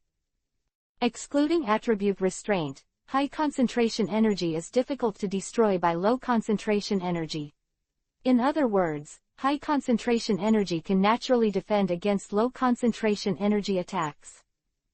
Loya replied, the armament hockey that can be attached to objects is a collection of energy, and the power of the devil fruit is of course the same. Your swish fruit's energy concentration is not enough, so you can't break through the enemy's high concentration of domineering defense, it will not play its due effect. Quote. Otherwise, the three generals of the Navy would have been beaten down by those physique powerhouses long ago. Until now, K. Rockdale understands that, waiting for the undead army, there is a power that even Loya has not discovered. The power that drives their activities comes from the soul, and what makes the soul active is the dragon slayer magic that belongs to Loya. In today's world, who can compare with Ice Dragon Loya in this regard? The terrifying power of the iceberg and snow. With one step, K. Rockdale said that he was shocked to the point of numbness. That is to say, unless you meet some top powerhouse, or the magic power scattered in the body of the undead can ignore all kinds of special attacks. In other words, for the Jorah in front of them, everyone they are present is an invincible existence. Chapter 460 Battle in the Bullfighting Arena. Hey, what are you doing? Aren't we comrades? Even if he was attacked, Bellamy was still reluctant to give up hope in his heart, and looked at Jorah and Gradius expectantly. But facing his hopeful eyes, it was Gradius' big gloved hand that greeted him. Snapped. Holding Bellamy's face with one hand, Gradius pinned it to the ground. It's disgusting, your face. Let's blow it up. Blast wrist. Suddenly, the hand of Gradius covering Bellamy's face quickly inflated, like a balloon being inflated. Until it reached a critical point, the arm exploded, releasing a strong shock wave that shattered the surrounding slate, and its power was several times higher than that of ordinary bombs. Boom, boom. In this ferocious explosion, Bellamy's resurrected body was directly split, and scattered evenly on the open grass. Sure enough, it's a shame to have someone like you wear the family logo. But it's better now, and the air is a lot fresher. Standing among the stumps on the ground, Gradius swung his arms to relieve the discomfort after using his abilities. His arm that caused the explosion was still intact, not even his clothes were damaged. Beautiful work, Gradius, that's what this kind of guy wants. Seeing Bellamy's corpse being bombed, Jorah laughed out loud. With regard to Gradius' approach, I feel very comfortable. Although I don't understand how this kind of guy can resist his fruit ability, but now that the opponent is blown to pieces, they won, and that's enough. However, just when they were happy, a familiar voice sounded from their feet. Why? Jorah lowered her head, looked at Bellamy with only half of her face left, and raised her feet in horror. What is this? It's disgusting, so disgusting. Why can you still talk? Is this the undead that the intelligence said? It's really a rare thing. Gradius didn't have the disgusting emotion of Jorah. He squatted down and pulled half of Bellamy's face over and over to check whether there is any mechanism in it. However, how could something like the undead have a mechanism, and Gradius couldn't see why no matter how he checked it. In the end, he could only give up, and kick the half of Bellamy's face that was constantly talking about it. Whether it's an undead or not, it's no longer a threat if it explodes like this. Now we need to deal with it seriously, that former Chiwahai over there.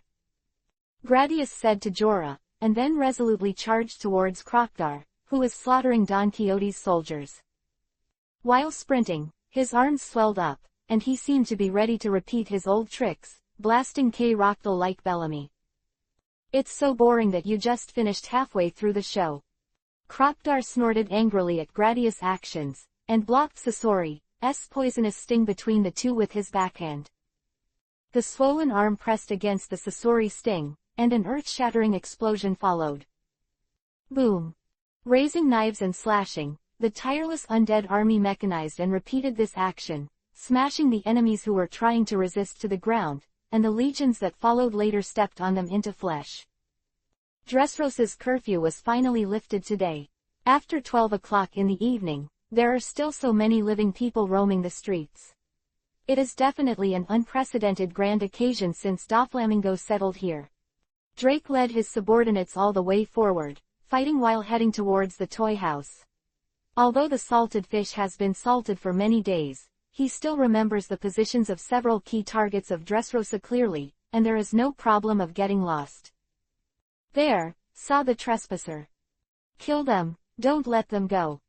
Turning a corner, the group of funny-dressed soldiers under Don Quixote rushed out and stopped in front of Drake and his party. I don't know what to do. Aang. Drake didn't finish a word, and what came out of his throat was no longer a familiar voice, but a fierce roar from the ancient wilderness. With its back against the moonlight, a huge Tyrannosaurus appeared on the street, venting its vicious aura. Looking at the somewhat familiar Tyrannosaurus in front of him, this group of soldiers was stunned at this moment. Why is it so familiar? With such doubts, a dozen or so soldiers were put in their mouths by Drake, and then their jaws slammed together, biting the group of enemies in half alive. It was bloody and nauseating, but Drake had to. Tyrannosaurus, as a primordial creature that lives with only one mouth, his past wrestling with short claws was the stupidest way. You must know that the bite force after his transformation is several times stronger than that of the great white shark with the strongest bite force, and it can even be compared with some huge sea kings. Instead of taking advantage of his own strengths and fighting with his own weaknesses, Drake really didn't know what he thought in the past. They are already a pervert exhibitionist, shouldn't this kind of mental cleanliness be thrown away long ago? Strange. Monster. Run, Tyrannosaurus eats people. However, the effect of doing so was remarkable. The group of soldiers were immediately frightened when they saw such a bloody scene. Returning to his human form, Drake took the kettle handed over by his followers, gargles his mouth, and spit out a pool of fresh Yuhi liquid. It's so annoying, keep going. While greeting the team, suddenly a loud noise came from a building not far away. The constant roaring and fighting sounds in stark contrast to the silent battle of the undead army. This is two living people fighting. Drake made a quick judgment, then turned his head immediately. Sure enough, there were a small number of those who followed him at the moment, and there were only corpses on the street, and no one could be seen at all. Turning his head to look at the bullfighting arena again, Drake held Kiba Hanako painfully. These bastards, don't you let them follow closely. Drake immediately waved his hand and ordered the undead army and the remaining living people to turn around and pour in towards the gate of the bullfighting arena. The traitor is just his name. As a qualified general, Drake will never leave his subordinates alone. After the soldiers left Turtle Island, they entrusted their lives to the leader. As their boss, Drake had his own perseverance. Not long after Drake and the others left, a group of guys dressed in circus appeared on the spot.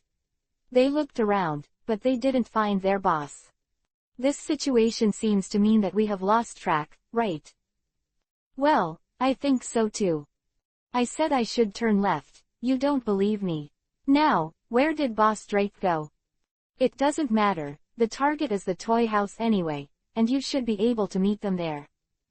The simple discussion ended, and a group of guys who were left behind because they blocked the enemy hurriedly ran towards the toy house to meet Drake, who was expected to be there.